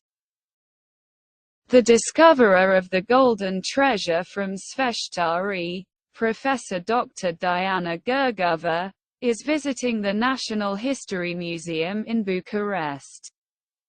Among the most valuable exhibits on display in the museum's treasury, she recounted the beginning of her 40-year scientific challenge. The exhibition of the treasure from Sveshtari in Bucharest is the first one we are doing in our historical treasury. This fact shows how special it is for us, declared the deputy director of the Cornell Museum, Constantine Illy, in turn. The gold treasure discovered in the Great Priest's Mound is the first in 10 years to enter the fund of the National Archaeological Museum of Bulgaria. The items from the treasure are displayed in the museum's permanent exhibition for visitors.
The Mogilan Mound is a burial mound in the center of the city of Vratsa, Bulgaria.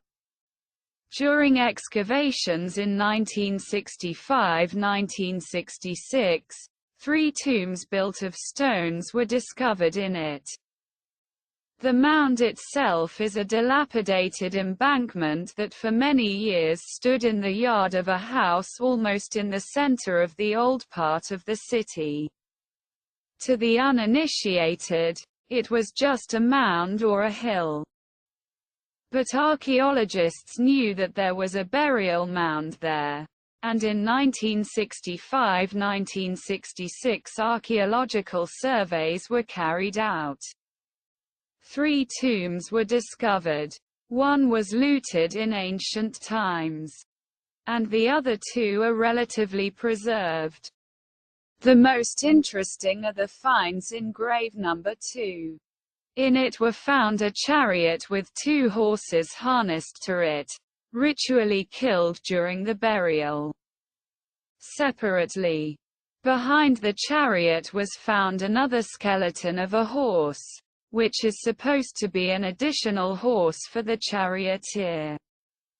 Around the remains of the horse were found a silver-plated bridle and silver appliques, parts of the decoration of the horse's harness. Next to the horse, archaeologists discovered the remains of a young woman without adornments, and it is assumed that this is one of the servants, ritually killed with her master during the ceremonies. In the western part, archaeologists discovered a valuable find. A skeleton of a young girl with a height of about 145 to 150 centimeters was found. The girl's head was decorated with a golden wreath resembling laurel branches. It weighed 205 grams of pure gold. The gold wreath was complemented by massive gold earrings, exquisitely decorated in the lower part with figurines of sphinxes and plant ornaments. A further 47 gold appliques were also found on and around the head.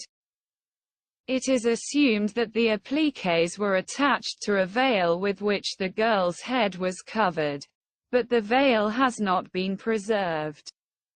A mirror is placed in her left hand. Next to it were found the remains of a man, a warrior, together with his weapons. 3-level earrings of the type, gorgeous earrings, which are characterized by an abundance of decorative details, granulated, filigree, embossed, sculptural, located on 3 or 4 levels. Complicated by additional ornamental elements, masking the points of connection. The first level of the earrings, a disc with plastic rosettes, with spirals and additionally attached rosettes. Second level, a lady-shaped piece decorated with spirals and pearls and a sphinx figurine in the center. Third level, pendants in the shape of acorns, hung on long chains. 14 specimens are known from the ancient world. Madite, Trode in Asia Minor, Gallipoli Peninsula, Asia Minor, tombs at Derveni, Crete, Trebizond, Italy. Asia Minor, Am Istanbul, and 7 pairs from the northern Black Sea, Kuloba, Bolshi Gemini, location unknown, Theodosia and Chersonesus. The entire series dates from the second quarter of the 4th century BC to the first decades of the 3rd century BC. The gold jug from Mogilan Mound is from burial inventory in tomb number 3. Its height is 9 centimeters, weight 240 grams. It is made of gold and is dated to the 3rd quarter of the 4th century BC. It is shaped like a low chair. The mouth is covered with pearls. Under the neck there is a wreath of palmettes. And the openwork handle is in the shape of a Hercules knot. Opposite two-wheeled chariots with suspended chassis are located on the walls of the vessel. 4 one-horned horses are harnessed to them, their bellies forming a straight line. Horse bridles and breastplates are decorated with round appliques. In every chariot there is a charioteer, the god Apollo. His images are beardless and naive in style. The hair is represented with parallel lines, the eyes are in their full length, and the head is disproportionate to the body. The divinity of the characters is emphasized by the wingedness of the chariots. It probably recreates a mythological royal chariot race of the type between Pelops and Oenomaus in the Olympic myth.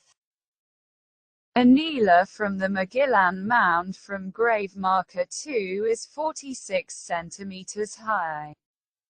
It is made of silver with gilding and is dated to the 3rd quarter of the 4th century BC. The top of the Nila is shaped like a woman's face with almond eyes. Her hair is given in spiral curls. A horizontal braid is formed on her forehead. Bird-shaped earrings hang from her ears. White stripes on the face, according to experts, mark a tattoo. The image of the great goddess is presented. 2 snakes rise up the height of the object, ending in wolf, lion protems. The right being attacked by an eagle and the left winged. 2 snakes emerge from their shells located at the widest part of the Nila, their bodies curving into the shape of the letter S. And their lion heads appear above the heads of the lower pair of snakes. The face is framed by another pair of serpents ending in the bodies of wolves. The earrings are in the shape of an eagle. And long locks of hair fall down, curled at the end. The forehead is crowned with an ivy wreath. A wing is engraved on the right part of the knee pad.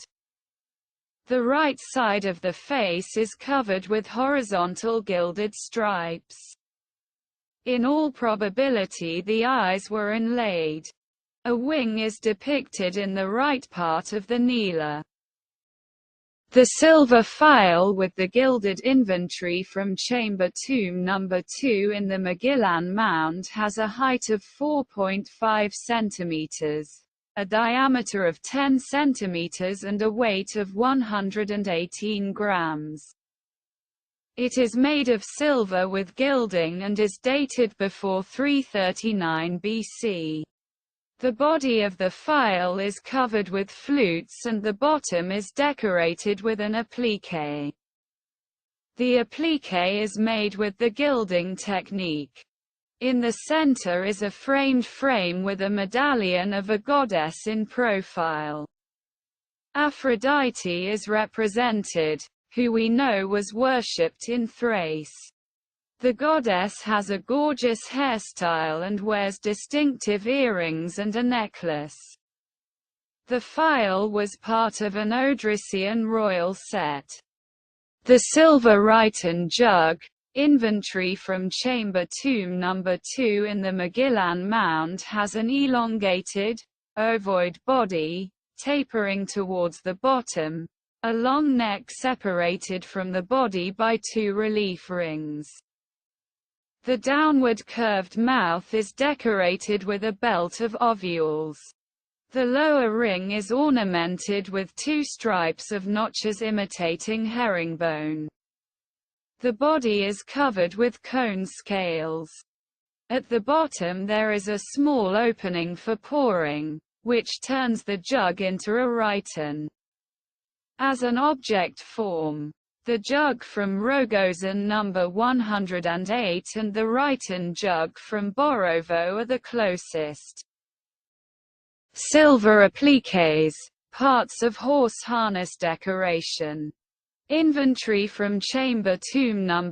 2 in the Mogilan Mound have images of ancient mythical animals arranged in a circle on the appliques. It was believed that these mythical creatures protected the horse and its rider from evil forces. Egg-shaped silver jug. Inventory from Chamber Tomb No. 2 in the Mogilan Mound. The neck is tall conical and has a relief ring at the base. The mouth is strongly drawn outwards and bent downwards, forming a ledge. The stool is low ring-shaped. The handle is high ribbon-shaped, connects the edge of the mouth with the body. The geometric decoration is organized in gilt bands. The rim of the mouth is elaborated with incised pearls. The sill and relief ring are ornamented with bands of double-outlined ovules, and the shoulders with a band of double-outlined tongues. The handle is especially richly ornamented. Along its length are two strips of double-outlined ovules, bordered on the inside by a strip of string of pearls. The decorative effect is enhanced by the spacing of the two stripes at the top of the handle and the joining at the base. At the base, the handle ends with an engraved palmet, and at the mouth with two volutes, by means of which it is attached to the vessel. The bottom of the vessel is ornamented with two relief edges.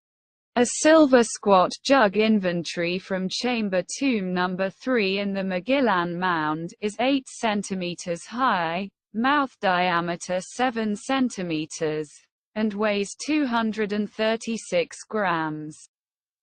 It is without a seat at the bottom, with a short neck and a massive flat handle connecting the mouth and the body. Centering point on the bottom. Its body is covered with vertical grooves, joined at the top by lambda. On the bottom, concentric edges. In terms of subject form and iconography of the decoration, the finds from Bashova Mogila and in the Bozhkov collection, as well as a clay jug from Bashova Mogila, are the closest. The rich finds in Mogilanska Mogila confirm the opinion of archaeologists and historians that it is a royal tomb related to the dynasty that ruled in the 4th century BC.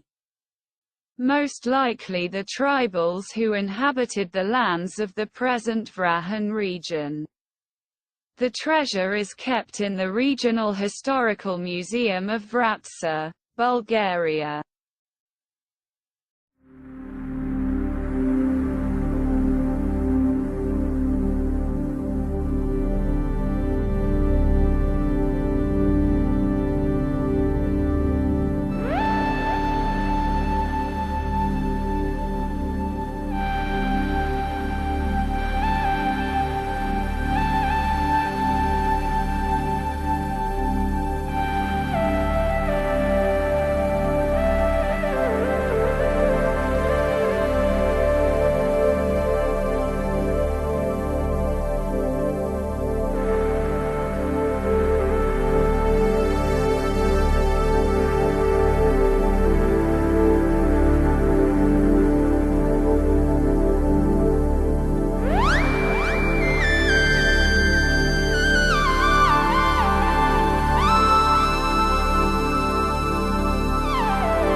The Rezan treasure is a find of antique gold and silver coins, discovered in 1961 in the land of the village of Rezantsi, Grayovo municipality, Bulgaria during tractor ploughing of a cooperative block in the former Labour Cooperative Agricultural Holding. A father and daughter discovered the untold wealth while the two were ploughing the fields at night when the tractor broke a large clay vessel in which the grain was collected in ancient times.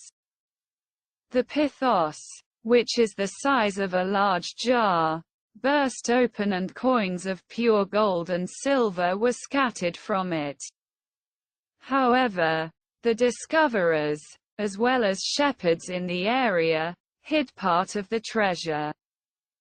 Coins from him were found later in the city of Vratsa and in other cities of the country. The family is believed to have gifted children and grandchildren with coins for their weddings. And some of the coins were melted down. Some of them were detected by the law enforcement authorities and handed over to the Archaeological Museum in Sofia. The treasure contained about 6,000 gold and silver coins with a total weight of over 82 kilograms, minted during the ancient Macedonian kings Philip II, 359–336 B.C. Alexander III, 336–323 B.C., and the Paeon rulers Lysias, 359–358, 340 BC, and Petrai, 335–315 BC.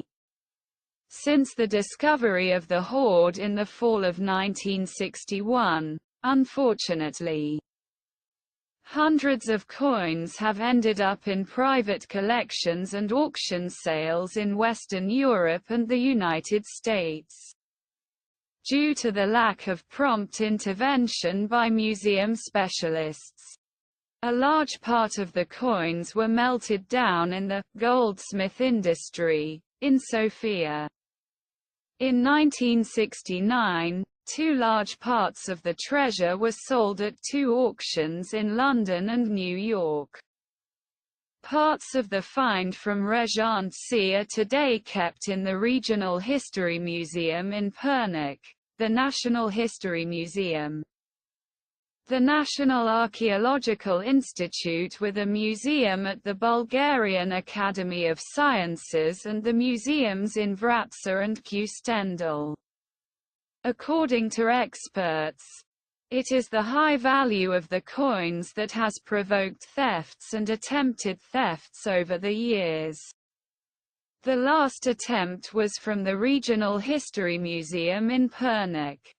It was prevented about a month ago. For numismatics, this treasure is as important in terms of value and information as the famous Panagyur gold treasure for Thracian archaeology, pointed out Dr. Ivan Ristov, Deputy Director of the National History Museum. He noted that it is not so important to historians whether 40 or 80 kilograms of gold or silver coins were found. More importantly, in terms of number and historical information, there is hardly any other such coin find from the time of Alexander the Great in the Balkans and in the Mediterranean in general, Ristov added. According to him, the find is extremely important for the history of the Thracians during the reign of the successors of Alexander III the Great and the Paeons, an ancient Balkan tribe known only to specialists, who inhabited the lands to the north of the Macedonians, to the west of the Thracians and to the east of the Illyrians. His original territories were along the middle course of the river Axius. The coins are a propaganda for their time of the continuous wars that the Macedonians fought with the Peons, the expert explained. He added that such finds are increasingly the subject of encroachments. Unfortunately, it seems that only the National History Museum has remained a safe buffer. A safe fortress for the preservation of the cultural and historical heritage of Bulgaria, said the deputy director of the National History Museum. In this connection, Ristov pointed out that a large part of the Ryazan treasure was in the reach of moneylenders who tried to take it abroad, where it would be quoted very well on the black market. In February 2010, the part of the treasure owned by the Pernish Museum, containing 350 silver and gold coins, was given to the National History Museum in Sofia, Bulgaria.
One of the most interesting proofs of life on the Bulgarian lands are the numerous treasures that have been discovered and continue to be discovered in our country.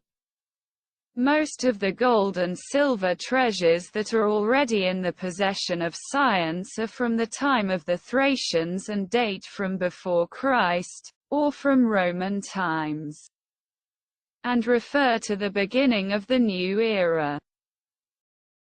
Last year, a treasure trove of a record number of silver coins was discovered in the Kailaka area near the city of Pliv, Bulgaria, and it represents a find of world importance.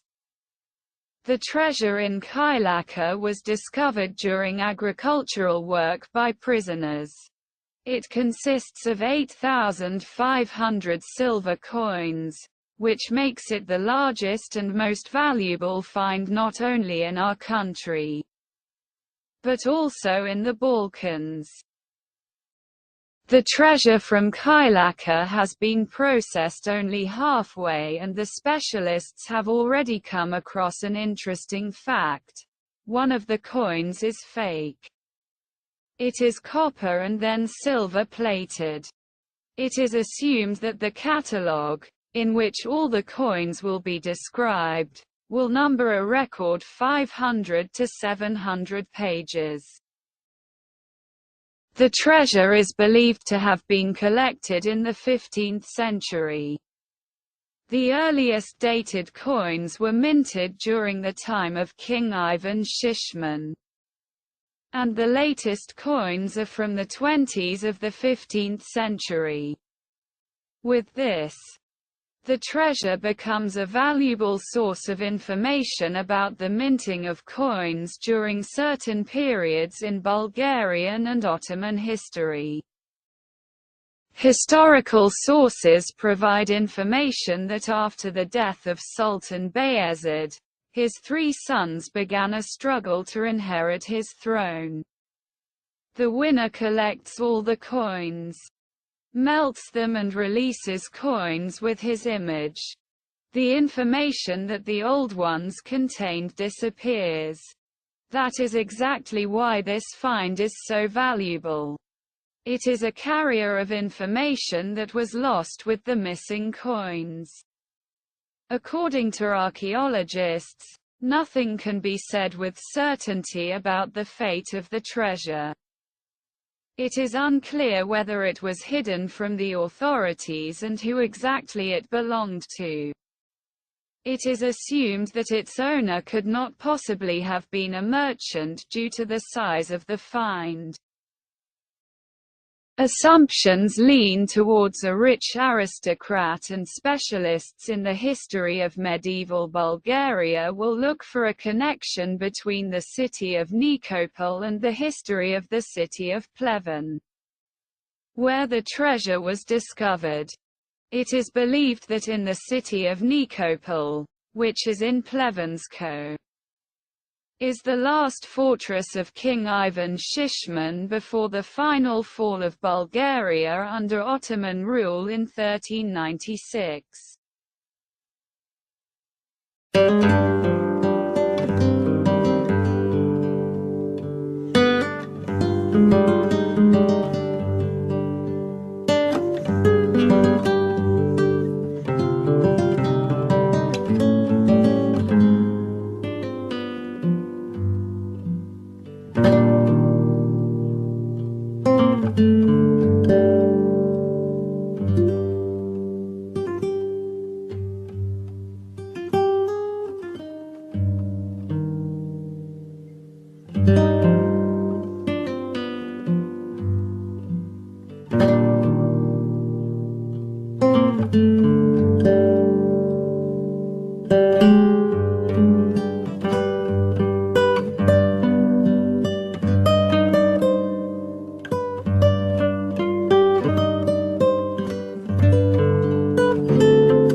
In 1971, in the Harmanlaka area, 1 kilometer east of the city of Nikopol, Bulgaria, a bronze vessel with a rich content 0.320 kilograms, gold and 3.5 kilograms, silver ornaments, vessels and coins was accidentally found.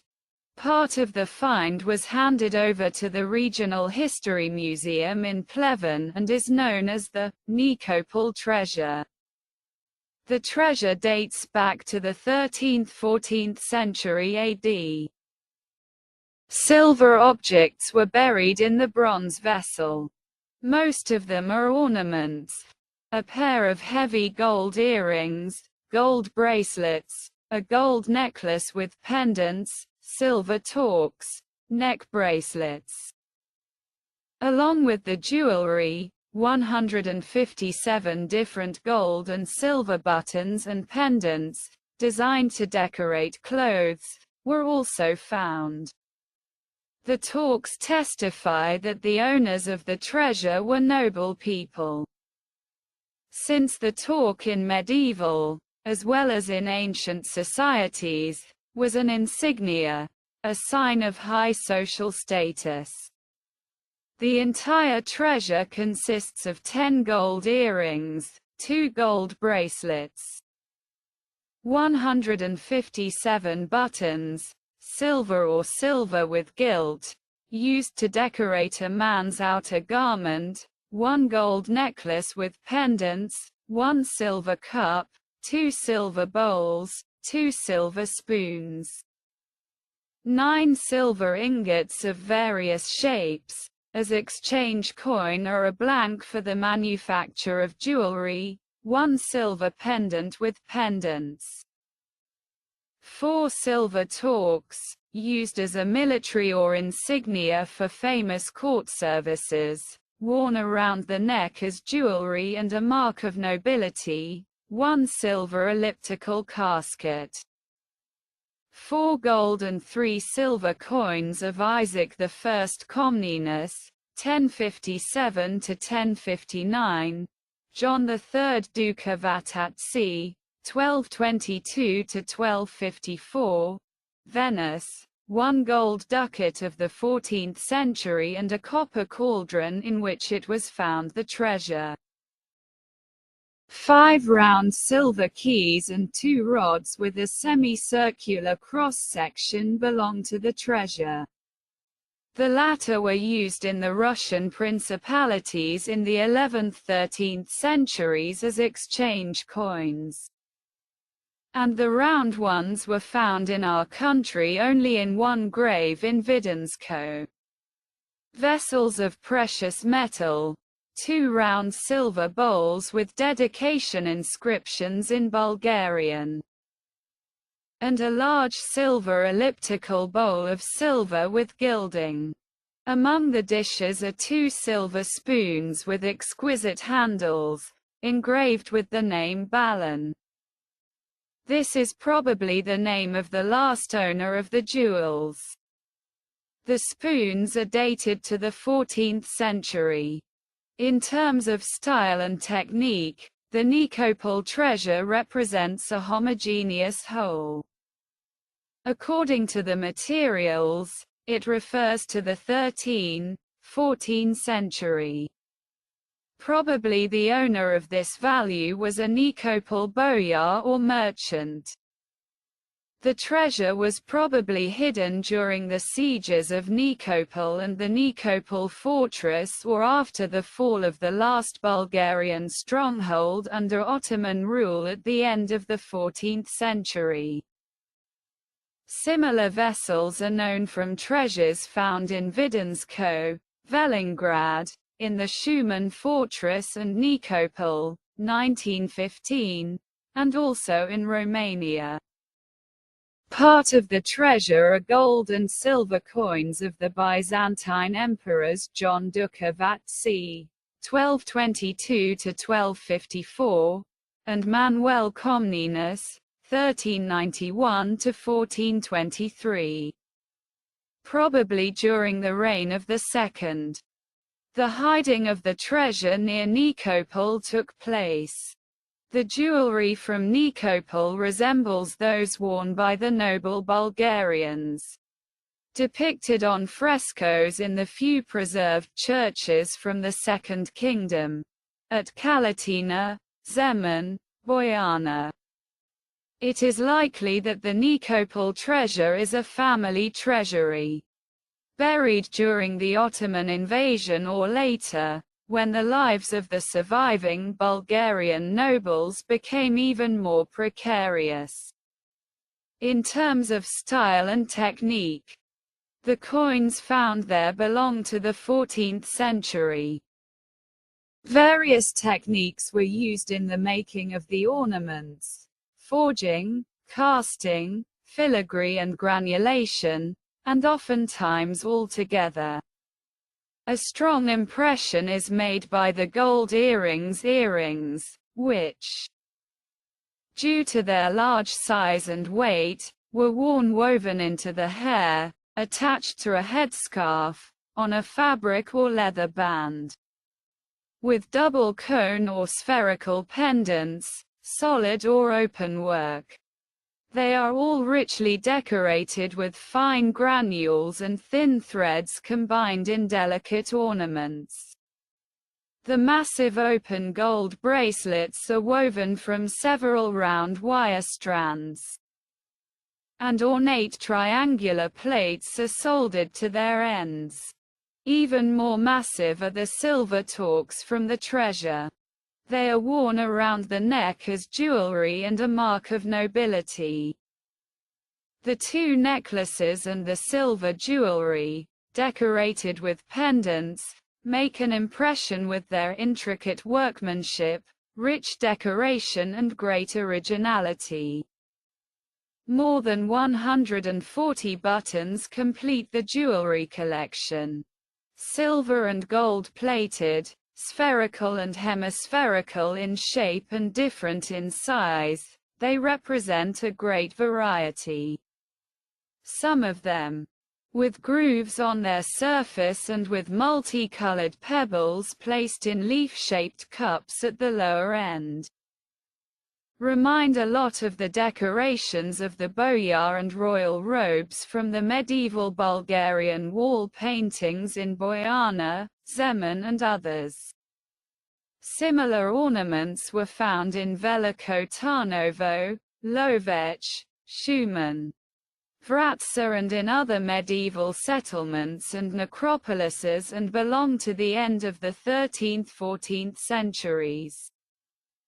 This dating is also confirmed by the gold and silver coins in the treasure of Ioan Vatitsis, 1222–1254, and Emperor Manuel II Comnenus, 1391–1423. It is curious that Balan was the governor of the Danubian region centered on Nikopol. The city became the last stronghold of Tsar Ivan Shishman during the campaign of the Ottoman Sultan Bayezid in 1396. After the fall of the Tarnovo kingdom, the entire Bulgarian aristocracy was massacred or Turkified. It is not known how the descendants of Balan managed to maintain their faith and high position in the Ottoman Empire. Probably, threatened by the invasions of the Western Knights along the Danube. The Turks left Bulgarian governors like Balan in their service to use their influence among the Christian population. This is confirmed by the fact that in 1596, Balan's descendant with his name, Todor Balina, was named the first nobleman of the Nikopol Sanyak, Ottoman administrative district. The treasure is located in the Regional History Museum in the city of Pleven, Bulgaria.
The treasure from Kazachine, Sofia region, Bulgaria, is a collection of 3 objects: clay, bronze and gold. The vessels were discovered accidentally during excavation work with an excavator in 1969 in the small town of Kazachine near the capital Sofia. Upon inspection of the site, no traces of a settlement or necropolis were found. According to the information, the 3 containers that were taken out of the bucket of the excavator at the same time were placed inside each other. Burial urns, tightly placed inside each other, are known from the necropolises near the village of Orsoia to the town of Lom, the village of Ostrov to the town of Vidin, and the village of Karna, Romania, dating to the Late Bronze Age. The find from Kazachine is interpreted as a symbolic burial. It is likely that the earthen vessel served as an urn, the gold vessel was placed in it, and the bronze cauldron covered both. The asynchrony of subjects is beyond doubt. According to the typological characteristics, the bronze cauldron is generally dated to the 8th–7th centuries BC. The gold bowl is probably the earliest. The clay urn is the latest. The golden vessel bowl has a hemispherical shape, with dimensions: height 14.5 centimeters, length 24 centimeters, and weight 1,050 grams. It is made using the forging technique.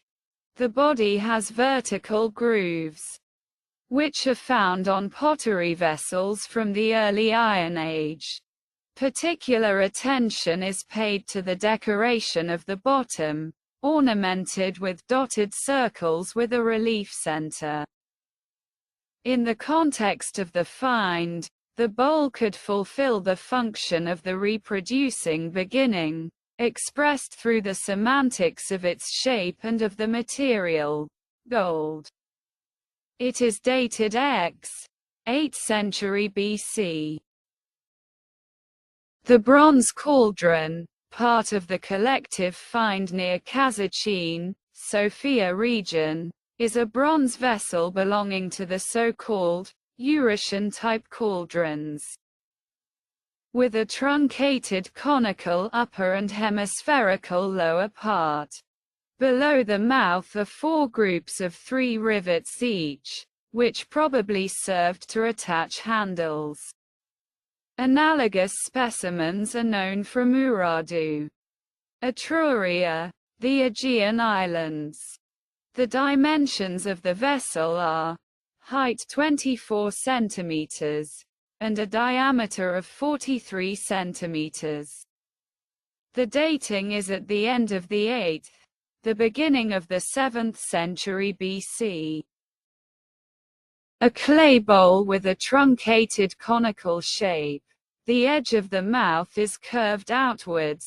Its dimensions are height 22 centimeters and diameter 32.6 centimeters.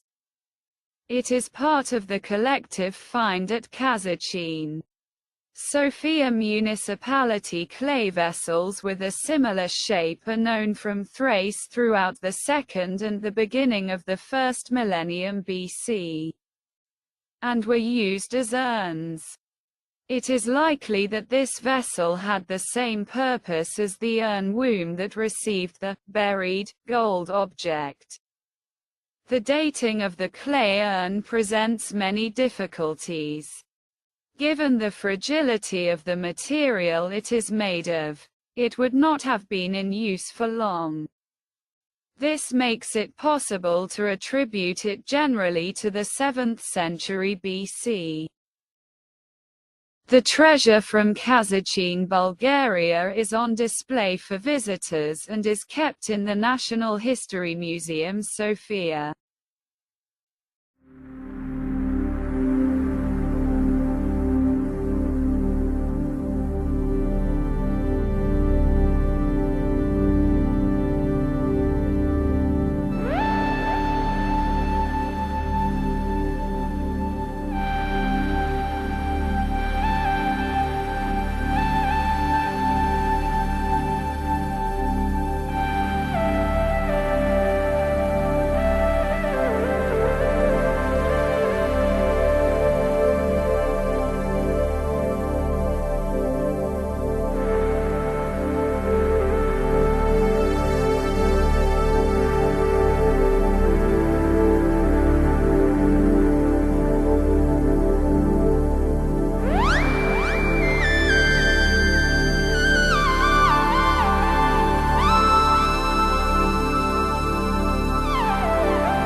Today's city of Mytsia, Bakiovtsi, Bulgaria is the successor of settlements that have been inhabited almost continuously for 5,000 years.